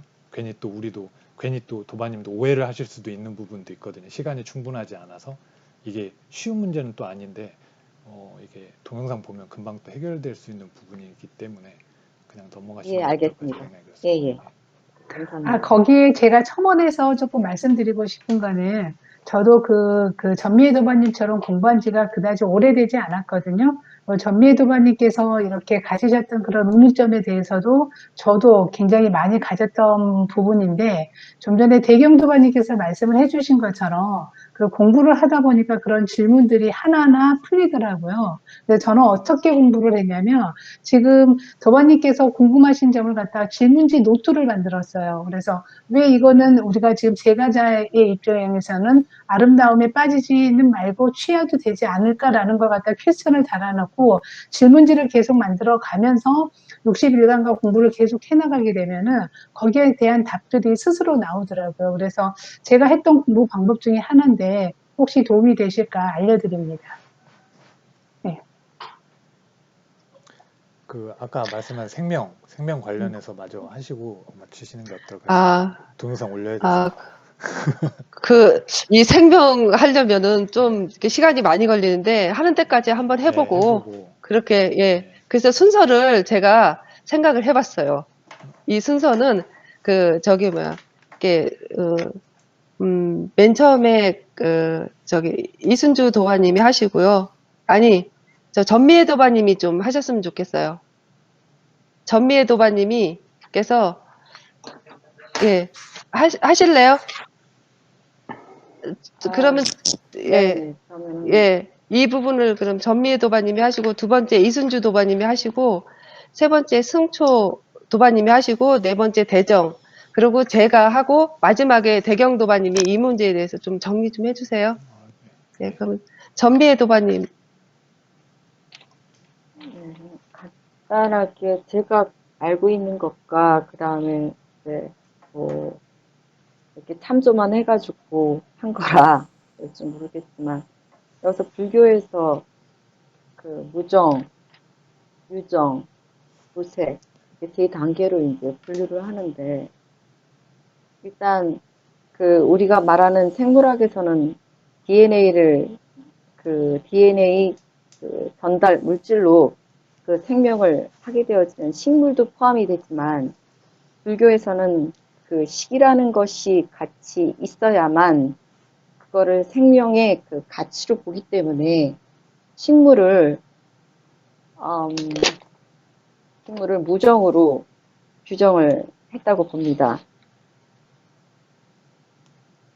그래서 거기에서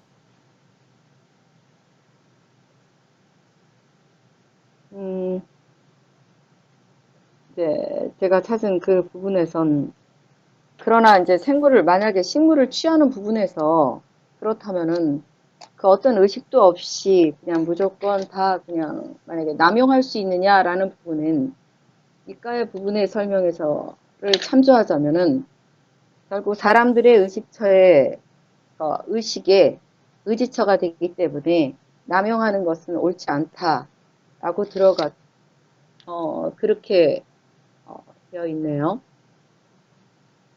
생명이란 부분은 너무 난이도가 너무 포괄적이라 지금 간단하게만 제가 뭐 많이 자세히 알지 못하기 때문에 이 정도 생각해서 정의를 했습니다. 예, 그러면은, 다른 분들은, 그러면 그 다음에 이순주 도마님 말씀하실래요? 네. 저는 이거에 대해서 말씀드리기 전에 좀 전에 설덕도바님께서 알려주신 생명을 죽이는 행위에 대해서 그러면은 거기 그 장소에서 인내를 하든지 아니면은 그 장소를 떠나라고 말씀을 하셨지 않습니까? 근데 네, 지금 이제 저희가 거주하고 있는 지금 제가자들이 거주하고 있는 이 범행터가 아무리 깨끗하게 하더라도 목이나 파리는 문을 열어놓게 되면은 들어오게 되지 않습니까? 네, 근데 그런 것들에 대해서는 그렇다고 집을 매번 옮길 수는 없는 거잖아요. 아니면, 네. 예. 근데 아니, 예. 네, 말씀하세요. 네, 그래서 그러면, 아니, 설명하신데, 그럼 집을 매번 옮겨야 되나? 이제 이런 생각을 하면서, 거기서 네, 이제, 그거는 이제 잠깐 생각이 끊어지면서, 그러면은 이제 거기에 대해서, 인욕을 해라고 말씀을 하셨지 않습니까? 예, 예, 그러면은 살아야 되나? 같이?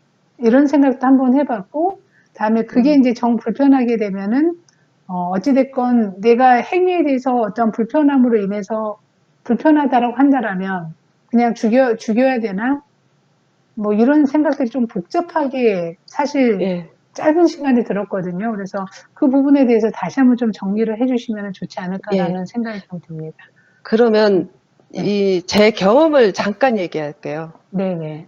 제가 한때 절에서, 공양간에 잠깐 있었었어요. 근데 공양간에 들어가니까 너무 지저분한 거예요. 완전히 공양간이 너무 낡아가지고 군데군데 막 구멍이 막 나 있고, 들어가서 음식 있잖아요. 음식 찌꺼기 있잖아요. 그것도 막 떨어져 있는 거예요. 그러니까 구멍 나온 데는 쥐들이 들락거리고, 그리고 찐덕찐덕한 것 때문에 개미들이 우글우글 한 거예요.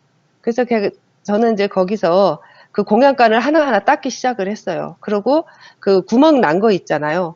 거기를, 적어도 이렇게 그릇 있는 데는 들어오지 못하게 테이프로 다 이렇게 막았어요. 왜냐면 접시 같은 거 사람들이 이렇게 먹어야 되잖아요. 근데 지들이 와가지고 거기 밟고 다니면 병균이 있어서 거기를 다 이렇게 막았어요. 그랬더니 더 이상 거기는 쥐들이 들락거리지도 않더라고요. 그리고 또 군데군데 찐덕찐덕한 거 있잖아요. 그 찐덕찐덕한 거를 거기 있으니까 개미들이 엄청나게 들락거려요. 그래서 거기를 싹 닦았어요. 닦았더니 그러면서 제가 생각한 게 뭐냐면 거기를 닦고 쓸어내면서 생각한 게 사람하고 미물하고 같이 살면 안 된다. 다친다 너희들도 여기 들어오면. 그러면 어떻게 하냐. 얘네들이 못 들어오게 사람 마음도 똑같아요. 얘네들이 못 들어오게 우리가 마음도 닦는 게 그 이유 같아요. 마음도 이렇게 어떤 견해라든가 어떤 마음의 오염원도 버려내는 건 더 이상 그들이 들락거리지 못하게 내 스스로가 닦는 거예요. 그와 같이 공안간에 그렇게 막 이렇게 찐덕찐덕한 것을 닦아내듯이 내가 주위를 깨끗하게 환경을 깨끗하게 만드는 수밖에 없어요. 예를 들어서 마음도 그렇듯이.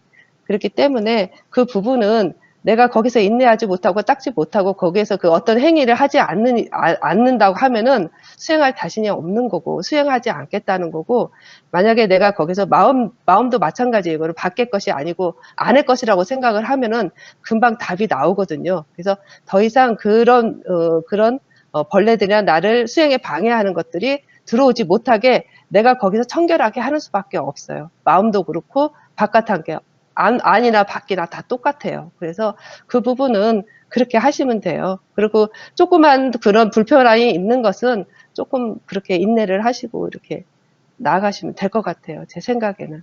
그래서 그러면 이제 그럼에도 불구하고 그러면은 거기에 대해서 살생을 하지 말라라는 의견이신 건가요? 그렇죠. 저는 이제 개미를 쓰레받기에다가 그냥 해가지고 들어오지 말아라. 너희들이 살 곳이 아니고 너 다친다.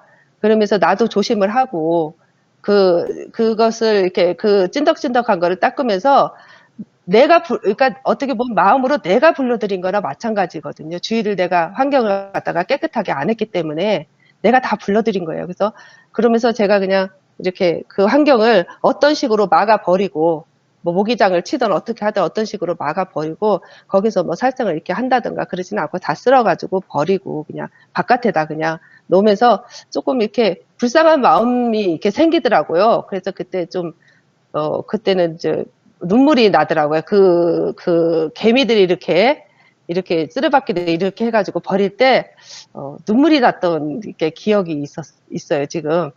그래서, 아, 같이 못 사는구나. 우리가 범천하고 같이 못 살듯이, 아, 미물들하고 그런 애들하고 우리는 같이 못 사는 종류의 사람이고 미물들이에요. 그렇기 때문에 내가 아는 내가 그것을 막아버리고 하고 살생은 아무리 미물이라도 뭐 저 막 개금치에 빠질 정도로 그렇게는 하지 않아야 되지만 그래도 평상시에 내가 행위를 보라 그랬잖아요. 내가 지금 현재 과거도 아니고 미래도 아닌 지금 당장 내가 이렇게 사람이 자기가 생존하려고 자기를 보호하려는 게 있거든요.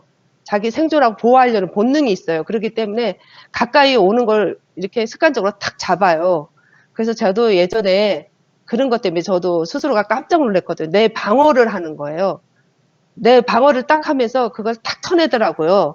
그래서 그런 모습을 자기가 얼마만큼 그런 게 있는지 그런 모습을 보는 게 이제 자기의 모습을 보는 거라는 생각이 저는 들거든요. 그렇기 때문에 자기가 이렇게 수행해 나갈 때 그것은 그런 개 같은 경우에는 내가 수행해 나갈 때 그게 이제 그 징검다리 역할이라고 제가 전번주에 말했잖아요.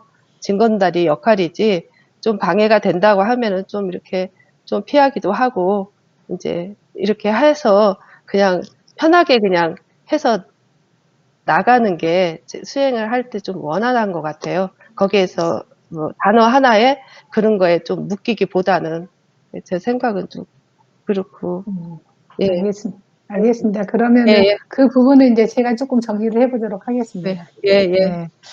저는 사실 어제 제가 토요일 들었던 것처럼 유정, 무정 개념을 갖다가 그 생물학적으로 생명학적 관점으로 해가지고 생각을 했거든요. 생명이 있는 거, 생명이 없는 거. 근데 대경도바님께서 그게 그 부처님의 가르침으로, 설덕도바님께서 그다음에 법의 그 입장으로 이렇게 그걸 사유를 해보라고 했는데 사실 많이 어렵더라고요. 그래서 그 단어를 좀 찾아보니까 주신 자료로 찾아보니까 유정중생, 무정중생 이렇게 하니까 조금 뭔가가 좀 자료들이 나와서 읽어보기는 했었는데 그럼에도 불구하고 좀 많이 어렵게 아직도 저에게는 아직 그걸 갖다가 구분한다라는 게 조금 어려웠었는데 그래서 그 나름대로 그 짧은 시간에 그 사유를 하면서 저는 유정과 무정을 어떻게 구분을 했냐면은 유정은 역계에 있는 모든 생명이 유정이고 그다음에 무정은 사대로 이루어진 사대로 이루어지는 것들 이런 것들이 무정이 아닌가 이런 생각을 해봤어요. 그래서 저는 유정을 그러니까 저희가 인식 세계에 인식이 쌓여서 뭔가를 갖다가 그게 그 몸이 있건 없건 간에 어떠한 뭐 사유를 하고 행을 하고 이런 것들을 생명으로 받고 그다음에 그러한 것들이 없는 것은 생명이 아니다. 그러면은 식물은 생명인가 생명이 아닌가 유정인가 무정인가 이러한 기준으로 봤을 때 법의 입장으로 생물학적으로 봤을 때는 식물은 생명이기는 하지만 법의 입장으로 봤을 때는 이거는 무정이 아닌가라는 생각을 해봤습니다. 저는 여기까지 사유를 했습니다. 아, 네, 수고하셨습니다. 네. 그러면 나중에 도반님께서 다 이렇게 정리를 해주실 것 같아요. 그러니까 그 다음에 이제 도반님. 네. 저도 그 찾아보니까 이제 우리가 식물을 이렇게 음악을 들려주면 좋은 음악을 들려주면 잘 자란다고 하잖아요. 그렇게 그런 관점으로 봤을 때는 유정으로 봐야 되지 않느냐 이러고 불교 법의 부처님 가르침에 어떤 우리가 배우는 지금 법의 관점으로 보면은 그 육도 윤회 그 윤회를 하는 거 우리가 선업을 짓느냐 악업을 짓느냐에 따라서 올라가느냐 내려가느냐 윤회를 하는 관점으로 봤을 때는 식물은 유정이 아니라 무정으로 봐야 되지 않겠느냐. 어떤 식물이라는 것은 선업도 짓지도 안 하고 악업도 짓지도 않잖아요. 그렇게 봤을 때는 식물은 무정으로 봐야 되지 않겠느냐, 저는 그렇게 봅니다. 선업 악업을 짓는 게 아니니까. 우리 인간들은 선업도 짓고 악업도 짓고 하기 때문에 그 인간으로 다시 태어날 수 있고 천상으로 올라갈 수 있는 거고 지옥으로 떨어질 수 있으니까 저는 보는 관점을 그렇게 찾아보기도 하고 조금 생각을 해봤습니다. 네, 수고하셨습니다. 장영란 도반님 차례인데 또 바뀌었네. 아이고, 처음이라 양해 좀 바래요. 네, 승초 저도 도반님. 많이, 그럴 때 많이 있어요. 아니, 네. 저는, 제대로 사유를 하진 않았지만, 처음에 예학 전에 말한 것처럼 저도 식물을 말할 때, 그냥 생물학적인 관점에서 살아있는 모든 게 움직이고 성장하고, 그 다음에 이제 특히 식물도 인간처럼 자라잖아요.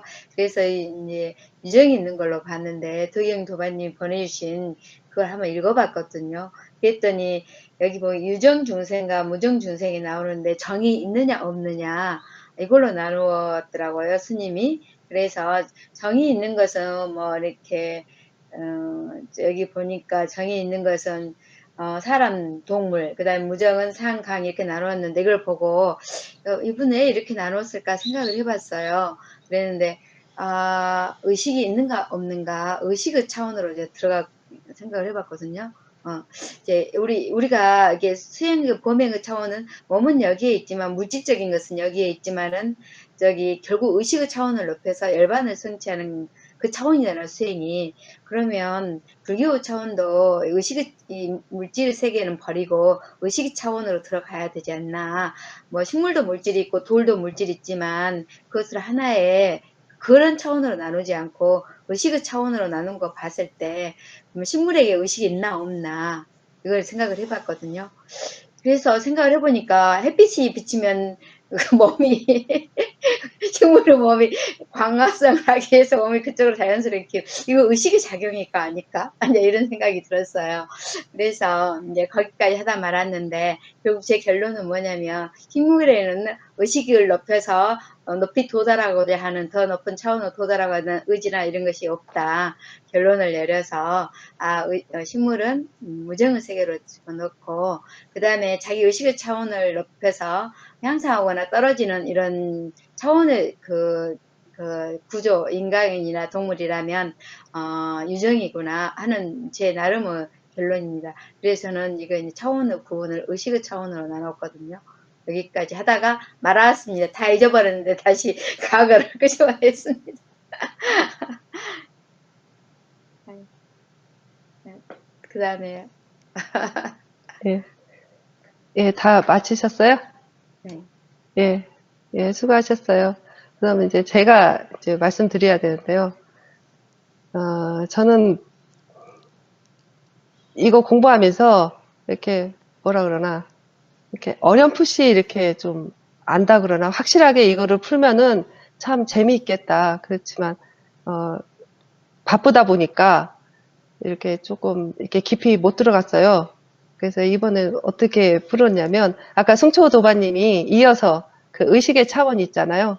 부처님 가르침의 견해로 봤을 때 승초도반님에서 의식까지 이렇게 하셨다고 그랬잖아요. 그래서 불교 우주론에 보면 그 생명이라는 것은요, 불교 우주론에서 그 생명이라는 것은 그 구류 중생들 있잖아요.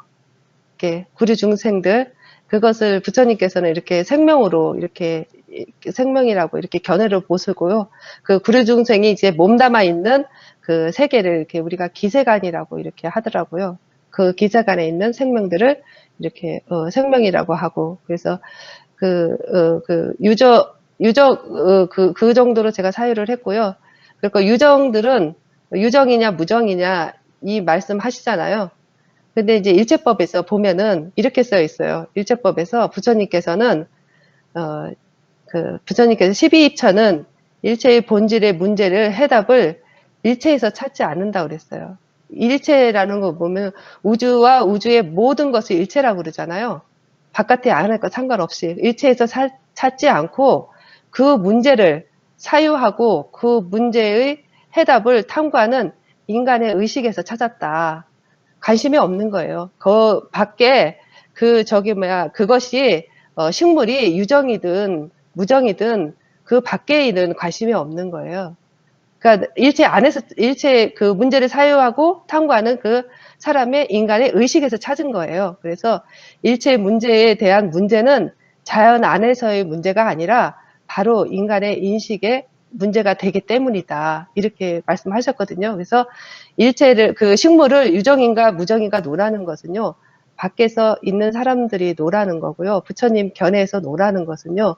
의식에서 거기서 어떤 것이 생명이고 어떤 것이 유정인지를 그걸 논하는 거거든요. 그렇기 때문에 의식에 들어왔을 때는 그 식물의 유정인가 무정인가 상관하지 않고 그 의식의 차원에서 이렇게 한다. 거기까지 저는 이렇게 했어요.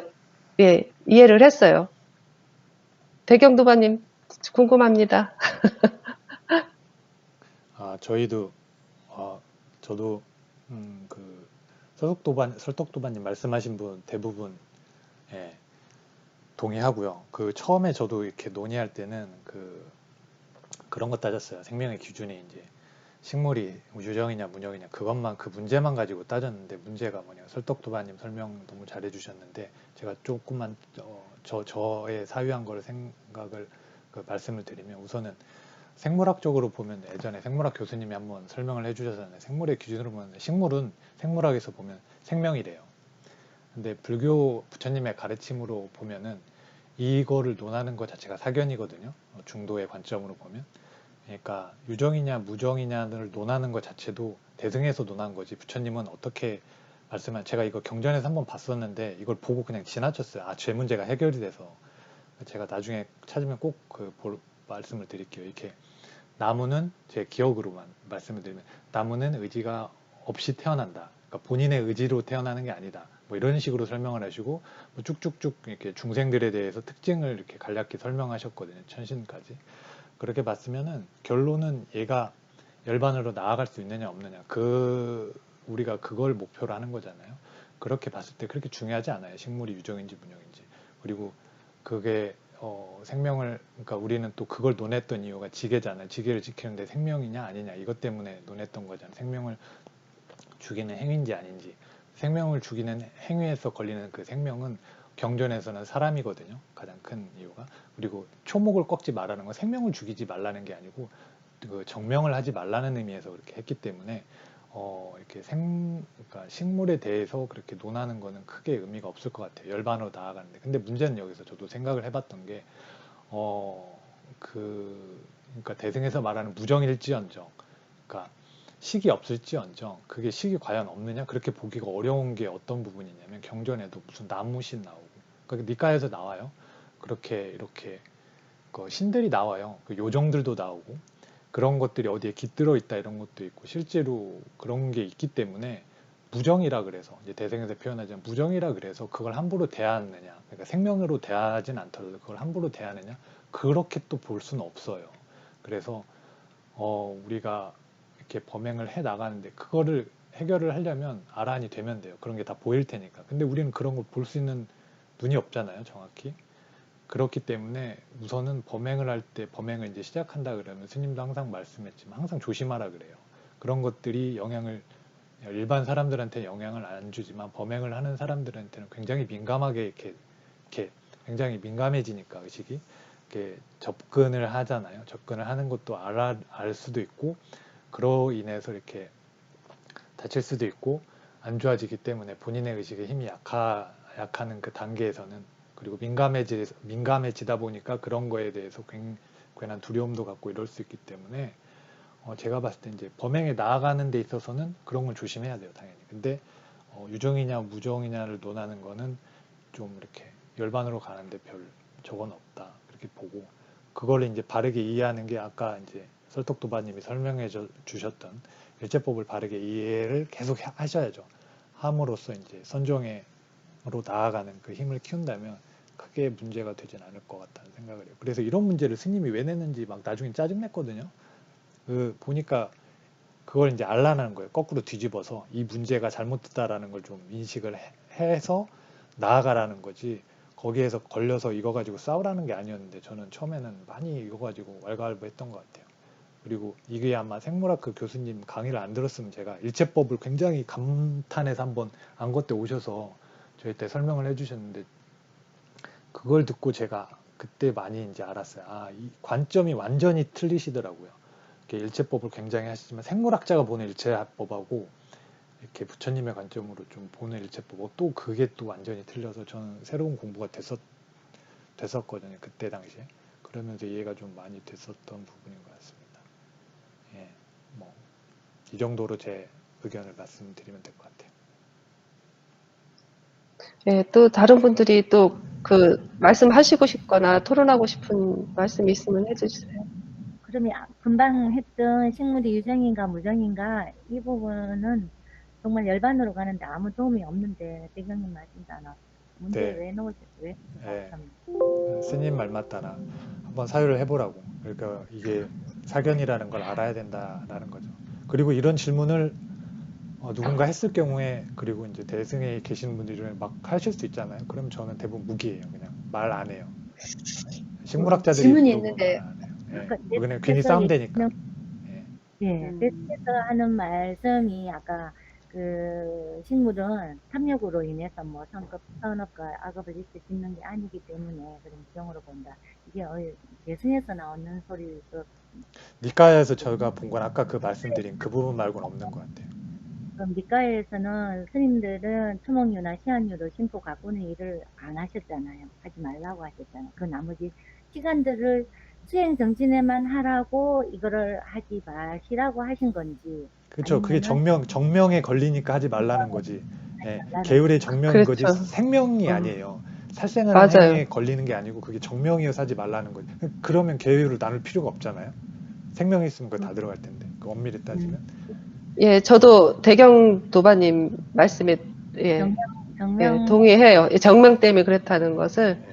그 살생을 하지 말라 하는 행위가 아니고 정명 때문에 그 초목류를 손상시키지 말라라는 것을 대경 도바님 말씀에 동의합니다.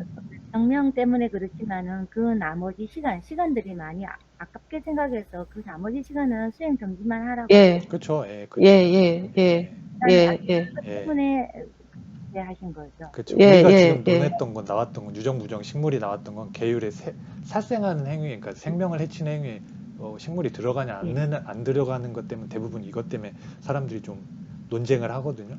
근데 그 부처님 가르침하고 좀 동떨어진 부분이에요. 예. 그리고 유정무정을 그걸 뭐 해가지고 열반을 가느냐, 그거는 알아내면 스스로 다 알게 되는데 그게 이원론이에요. 이렇게 자세히 들여다보면 그 이원 딱 나눈 듯이 나무는 무정이다. 이게 아니다. 아까 말씀드렸듯이 그렇게 맞아, 나누기가 맞아. 굉장히 어려워요. 그거는 사견이거든요. 이원론으로 어떤 걸 생각하는 거는 맞아. 그런 생각 예. 자체를 버리라고 이렇게 부처님은 하셨지. 이렇게 뭐 이가 맞냐 저게 맞냐 갖고 싸우라고 부처님이 하신 적은 전혀 없거든요. 그래서 부처님 가르침이 어려운 부분이 그 부분인 것 같아요. 어떻게 들으면 저는 처음에 어떻게 들으면 대승에서 말하는 어떻게 들으면 이게 불가지론자 같다라는 생각이 들었었거든요. 근데 이게 불가지론자와 부처님의 가르침을 엄밀히 구별할 수 있는 눈을 좀 키우실 필요가 있다라고 저는 봐요. 그래야지 대승에 이제 그런 막 그 글 보시면 알겠지만 그런 막 애매모호한 이런 것들을 빠져나올 수 있어요. 안 그러면 거기서 빠져나오기 정말 힘들 것 같아요. 네, 제 생각에. 아까 맞아요. 스토마님 그 개금치 모기 죽이지 말라 그러는 거 제가 어디서 보니까 지금 스님들이 가사를 읽는 이것들이 가사의 유래가 한번 나오는 적이 있었거든요. 맞는지 틀린지 모르지만 그 인도의 이제 그 환경이 모기하고 이 독성 것들이 많으니까 수행하는데 다 죽일 수는 없잖아요. 죽이지는 못하니까 가사로서 몸을 이렇게 감았다 이런 게 나오더라고요. 그럼 이제 일부러 죽이지 않은 거 피하는 게 안 좋은 거는 피하라. 그래서 가사를 불렀다. 그게 가사의 유래라 이렇게 한번 남방에선 그럴 수도 있겠네. 근데 가사의 유래는 처음에 그렇게 안 나오잖아요. 예. 물들인 옷이 그게 그냥 가리기 위해서 그런 거잖아요. 그렇게 예. 모기 퇴쳐, 모기라든가 이런 것들 그런 얘기는 없었던 것 같아요. 예. 그거는 나중에 남방에서 나오신 것 같아요. 남방에서 예. 어디서 제가 예. 들었는지 저는 니까에서는 못 봤어요. 그런. 니까에서 예. 저는 가사 유래는 모르고 그 머리 깎는 그 저기 머리 깎는 유래는 예. 그 저기 뭐야 다른 비구들하고 외도의 비구들하고 구분하기 위해서 그 머리를 깎았다고 나중에 그렇게 이해를 했는데 제가 이해한 게 맞나요? 니까에서는 그냥 그렇게만 하고 스님이 이제 말씀해 주셨잖아요. 스님이 예 그렇게 해석을 기억이 하셨는데 예, 그렇게 예, 해석하는 것도 맞지 않을까 싶습니다. 왜 그러냐면은 예. 그렇게 해석하는 게 맞으니까. 또 아까 대정도바님이 말씀하셨던 그 부분 니까에는 안 나오지만 그렇게 해석하는 것도 맞을 수도 있지 않을까. 그러니까요. 그렇게 해야지 그런 것들이 환경이 그 우리나라하고 틀리니까 네, 남방에서 음. 사람들은 또 그 회색의 옷을 입지는 않으시잖아요. 네, 붉은색의 그 네, 있는 거는 그쪽에서 나는 어떤 물감 그 나무에서 물들이면은 그 색깔이 난대요. 붉은 색깔이. 그렇죠. 이제 아, 그 남방 쪽의 스님들이 말씀을 그래 하시더라고요.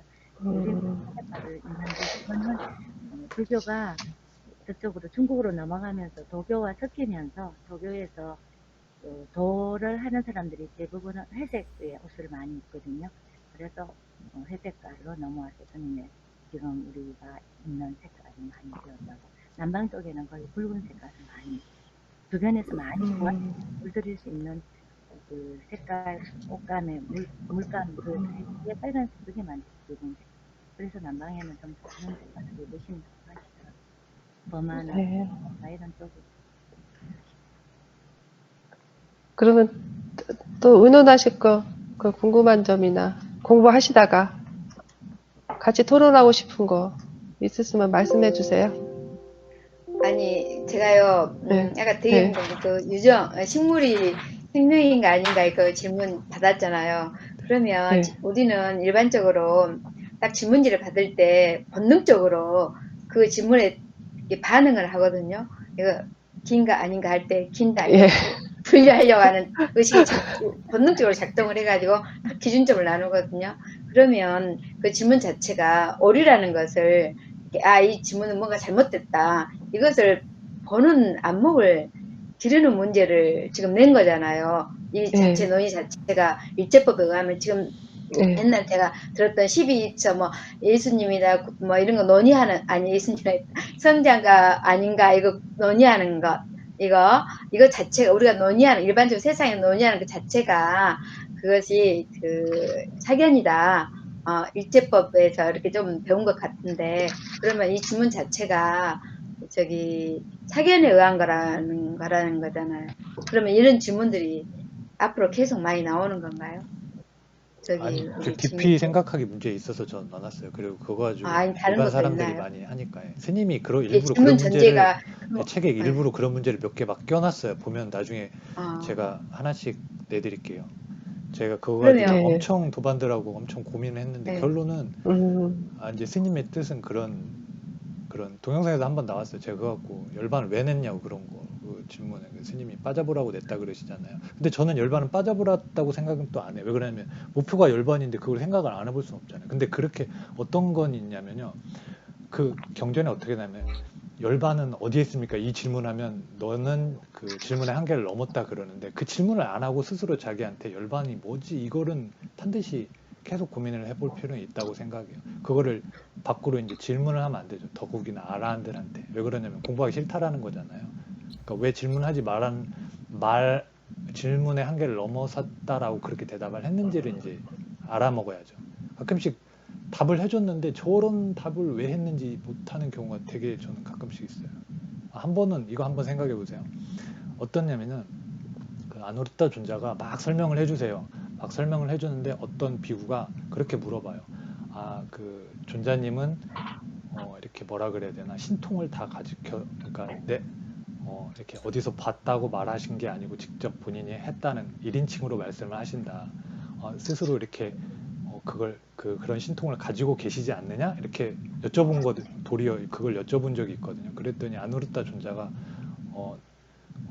그 대답을 하시는 게 그러니까 불쾌하다고 한 게 아니고 뭐라 그래야 돼? 그렇게 모욕적인 약간 그런 말은 안 했는데 이제 이렇게 아란이 말씀하셨는데 갑자기 그 부분이 생각이 안 나는데 그런 식의 질문은 잘못됐다라고 경책을 하시면서 그렇지만 나는 이익을 위해서 설명해 주겠다 이렇게 했거든요. 근데 왜 신통을 가지셔서 그렇게 말씀하신 게 아니냐라고 하는 그 반문이 왜 그거를 모욕하는 행위가 되는지 저는 그게 지금도 이제 나름 정리는 했지만 지금도 조금 확신이 좀 안 들어요.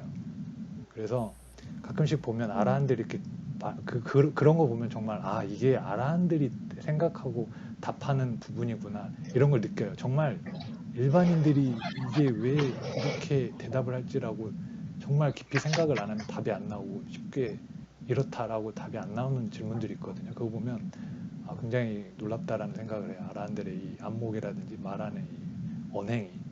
그래서 한번 그런 거를 보려면 사부디카야를 꼭 보는 그런 재미를 좀 길렀으면 재밌을 것 같다 이런 생각을 해봐요. 예. 저 질문이 있는데요. 예. 아까 니까야 이렇게 그 경을 읽으면, 예를 들자면 어떤 브라만이 그 부처님을 찾아와서 외도에 대해서 이렇게 묻고, 다음에 거기에 대해서 뭐 답하고, 이러고 돌아가서 자기 그 교단에 가가지고 스승님, 부처님을 만나서 이러이러한 대화를 했습니다라고 이렇게 대화식으로 이렇게 연결이 되잖아요. 근데 저는 그걸 읽으면서 부처님께서 이게 그러면은 그때 부처님께서 예를 들어 설하셨거나 아니면 옆에서 그 뭐 아라한들이 듣고 그걸 갖다 계속 암송을 해서 이 니까야가 됐다라고 지금 알고 있는데 그러면은 그 브라만들이 돌아가서 그 대화 나눴던 그 부분들까지는 어떻게 할 수 있었을까라는 의문이 하나 들었고요. 그리고 또 한 가지는 그때 당시 그 부처님 제세시에 보게 되면은 뭐 아난다 존자라든지 누구라든지 뭐 라울라라든지 이런 사람들을 보게 되면은 거기에 그 시대에 있었던 그 속명을 그대로 썼는데 그 언제부터 우리는 지금 우리나라도 그렇고 이렇게 동양으로 넘어오면서 그랬는지는 정확하게 잘은 모르겠지만 저희는 법명이라는 게 받지 않습니까? 그게 왜 그렇게 유래가 됐는지 두 가지가 좀 궁금했습니다. 말씀해 주실 분 계신가요? 외도들이 이제 부처님 가르침을 듣고 이제 돌아가가지고, 네네. 돌아가가지고 이제 말씀하신 게 네. 어떻게 부처님이 제자들이 알았나, 이 예, 예. 말씀이시잖아요. 그죠? 예, 예. 그리고 또 이제 그러니까 대부분 그 당시에는 다 성명을 썼는데, 예, 예. 지금은 이제 법명을 다 받고 있잖아요. 네네. 그 두 가지 말씀이잖아요. 네네. 그 두 가지 말씀 중에서 누가 해주실 분 그건 있으신가요? 제가 개인적인 생각으로는 예. 저도 한번 생각을 해봤었는데 이렇게 법명을 받는 거는 대승 쪽에서 이렇게 했던 것 같아요. 그 의미는 이제 지계를 지킨다. 왜 그러냐면 수계시기 때 이제 법명을 받잖아요. 이제 계를 지키겠다라는 의미로 이렇게 하기 때문에 그런 건데 그때 당시에 이제 니카야에서는 다 본명을 쓰셨다 그러는데 부처님은 아니시잖아요. 부처님을 제외한 모든 분들이 본명을 당시 그냥 이름을 그대로 쓰셨는데 제가 생각하기에는 하나는 부처님을 존경하는 의미로서 부처님과 같은 그러니까 어떠한 명을 쓰지 않았다는 이유가 첫째가 하나고, 왜냐면 500 아라한들이 모두 다 그렇게 쓰셨잖아요. 그게 첫 번째 이유인 것 같고, 둘째는 출가를 했잖아요. 출가를 하면은 이미 형색이 다 출가자인데 뭘 다시 뭐 바꾸고 말고 할 게 뭐가 있을까라는 생각이 들어요. 그래서 안 하신 것 같아요. 두 가지 이유로 제가 생각하기에. 근데 경전에는 저는 못 본 것 같아요. 거기에는 이름 뭐 법명을 받고 이런 거 아예 니까야. 근데 저도 이제 다른 분들은 그럼 어떻게 생각이 드세요? 제 생각은 법명 쓰는 거는 백영도반님 말씀처럼 계를 지키겠다는 의미로서의 불자로서의 새로운 그 계를 지켜가면서 부처님의 가르침을 따르겠다는 의미로서의 그 법명을 사용하지 않겠느냐. 출가의 의미와 비슷하게 우리 제가자지만은 제가자들이 법명을 받으면서 계를 지켜가면서 제가자의 생활을 하겠다. 이 뜻으로 받지 않겠느냐. 아까 브라만 순주도바님 말씀하신 브라만들의 얘기를 어떻게 알았느냐, 이거는 브라만이 다시 그 부처님의 제자가 됨으로써 알아듣는 거 아니지요, 백영도바님? 네, 그랬던 것 같아요. 처음에는 네. 브라만이 부처님의 말씀을 듣고 부처님의 제자가 되면서 그때 얘기를 했는 걸 적어놓지 않았겠느냐. 대부분 직접 들으셨으니까 500 아라한들이. 그리고 이제 그걸 이제 구두로 정리하시면서 다 정리를 하셨겠죠, 이렇게. 그리고 다 신통들이 계셨기 때문에 그런 거를 뭐 아마 거짓말로 하신 건 없었을 거예요. 부전으로 내려오면서 변질이 되거나 추가된 건 스님 말만 따라 했지, 거기에 거짓이 일부러 거짓을 거기에 넣지는 않았을 거예요. 아무리 브라만들이라도 거기에 거짓을 넣으면 자기들이 어떻게 될 거는 안 좋을 거, 뻔히 안 좋을 거는 알잖아요. 그 짓을 함부로 하지는 않았을 것 같아요. 위험하니까, 굉장히 그 위험한 짓이니까. 몰라서 그랬지. 그러니까 그렇지. 모르는 것도 악업이 될 수 있으니까 굉장히 조심해야 돼요. 이런 가르침이나 이런 사티 수행할 때. 그 전미애 도반님께서는 이 부분에 대해서 어떻게 생각하세요? 저는 사실 대승에서 본명을 예, 받았으니까요. 예, 그거는 세속과 이제 유리해서 이제 다른 부처님, 누구 말대로 부처님이 되고자 하면 부처님의 행실을 닮아야 되고, 말씀을 따라야 하고, 그런 것처럼 새로운 마음가짐하고 지게를 충실히 따르라는 뜻으로 생각을 했습니다.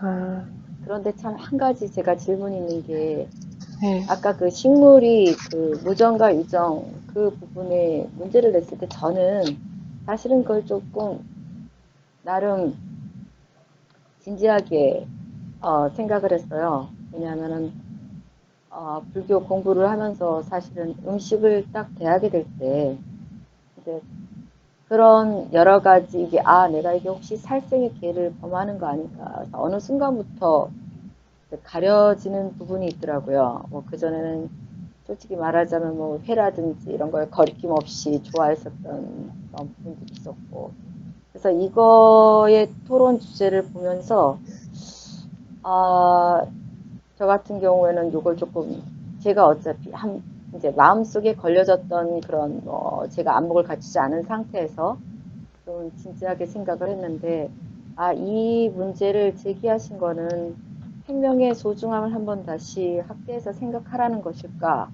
왜냐면 식물이라는 것도 사실 아까 같이 만약에 우리가 먹는 거는 뭐 우리가 끊을 수 있는 문제가 되는 거가 아니기 때문에, 그렇지만 만약에 우리가 나무를 캔다 해도 번식을 하기 위해서는 뭐 뿌리채 뽑아야 되는 거, 뿌리채 뽑지 않아야 되는 거, 그런 부분이 있거든요. 그런 부분에서 상가야 되는 부분도 있어야겠지만, 이 문제를 보는 건 생명의 소중함을 좀 확대해서 생각하라는 거 아닌가 생각했는데, 아까 질문에 그런 오류 그 부분이 나왔을 때, 제가 공부를 아직 많이 하지 못해서 이런 보는 관점에서가 많이 떨어져 있나 이런 생각을 해봤습니다. 예. 사실 이렇게 제가 생각하기에는 부처님의 견해 있잖아요. 우리가 이렇게 문제를 푼다든가 계속 우리는 지금 그 외도의 사견도 아니고 사사로운 사견에 꽉 차 있거든요. 그래서 그 사견을 타파하기 위해서는 자기 스스로가 문제도 풀고 자기 스스로가 사유도 지금 하면서 자기 견해를 이렇게 놓아버리는 거잖아요. 근데 놓아버릴 때 우리는 외도에도 못 미치는 그냥 우리만의 생각을 계속 이렇게 고집하고 가지고 있거든요. 근데 그것을 깨려면 가만히 앉아서 깨지지가 않거든요. 그래서 어떤 문제를 가지고 그 문제에 뭐 예를 들어서 아까 이제 예를 들어 초목류 있잖아요. 초목류를 잘못 보면은 살생하지 않은 거 그걸로 이렇게 개를 지키는 걸로 볼 수가 있거든요.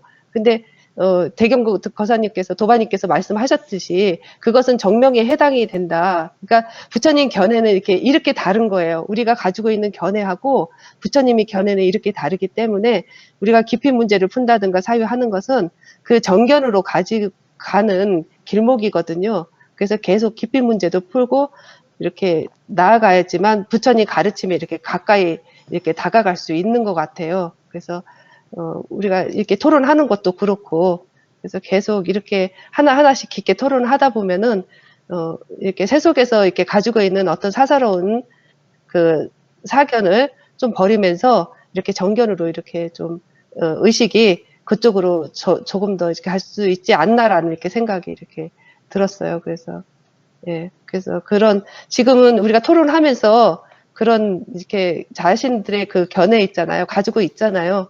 아, 이건가 하고 이렇게 견해를 가지고 이렇게 공부하다 보면요. 또 그 견해가 아니면은 또 깨지면은 그 견해 얼른 버려야 되거든요.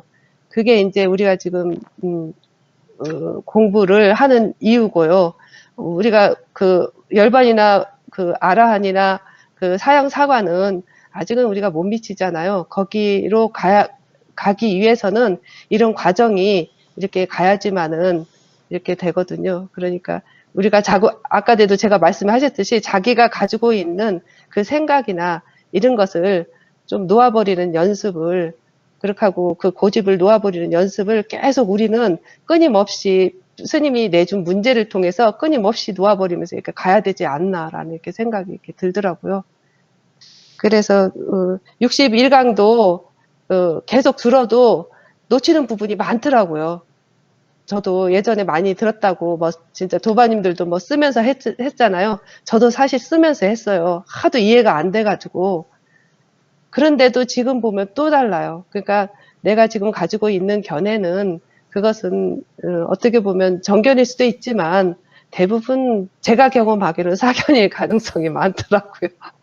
왜냐하면은 단계마다 견해가 다 다르잖아요. 구체조정에 따라서. 그렇기 때문에 이렇게 그때그때 사유를 해가지고 이렇게 놓아버리고 풀어버리고 내가 배웠으면은 가지고 담아 있으면 안 돼요.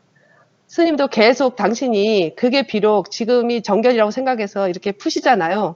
우리도 그렇게 생각을 하고 풀어야 돼요. 그냥 내가 담아 있어서 그거 뭐예요? 자꾸 이렇게 밖으로 이렇게 풀어서 내놓으셔야 되거든요. 그러니까 대부분 그게 이제 우리는 습관이 안 되기 때문에 새 속에서는 이렇게 내놓는 것에 익숙해지가 않고 이렇기 때문에 그것도 우리가 좀 이렇게 세존의 가르침에 가까이 가려면 그런 부분도 좀 해야 되지 않나 이런 생각이 이렇게 들더라고요. 공부하면서 점점 하면서. 그래서 그렇고 예, 그렇고 뭐 다른 하실 말씀도 하나만 더 질문을 하겠습니다. 아까 예, 예, 부처님이 예. 거처를 옮기신 자주 옮겨지신 그 이유 하게 될 때, 저는 또 상대적으로 아라한이시면서 부처이신 부처님이 옮기신 것은 그만큼 옮기신 데만큼의 거기에 그 과열대에 그 당신을 공양하는 사람들에게 다시 만들어서 큰 자비를 베푸신 거 아닌가. 사실 아란을 공양하는 것은 엄청난 보시라고 예. 그렇게 들었기 때문에 그렇게 한번 생각을 해봤는데 그건 어떤지 모르겠습니다. 예. 다른 분들이 말씀해 주실 분은 이 부분에 대해서 그러니까 부처님이 자주 이제 이렇게 거처를 옮기시는데 이제 그 옮긴 유행하라고 이후 하셨죠. 예.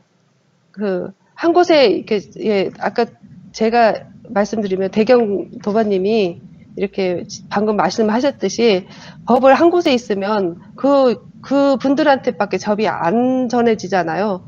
그래서 제자들한테도 법을 배웠으면 유행을 하라.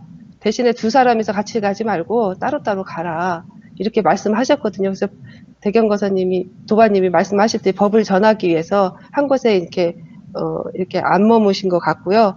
그리고 공양할 때 이제 사람들한테 이제 이렇게 보시하는 사람들한테 법을 전해줄 때는 제가 이제 이해하기로는 탁발 갔을 때 그때 이제 이렇게 많이 법이 전해졌을 거라는 생각이 들어요. 그래서 탁발을 하시고 그 자리에서 이제 뭐 그 법을 전해준다던가 이제 근기에 따라서 이렇게 하지 않았나 그렇게 저는 이해가 됐습니다. 예. 저도 그렇게 이해를 했습니다. 예. 또 다른 토의하고 싶은 내용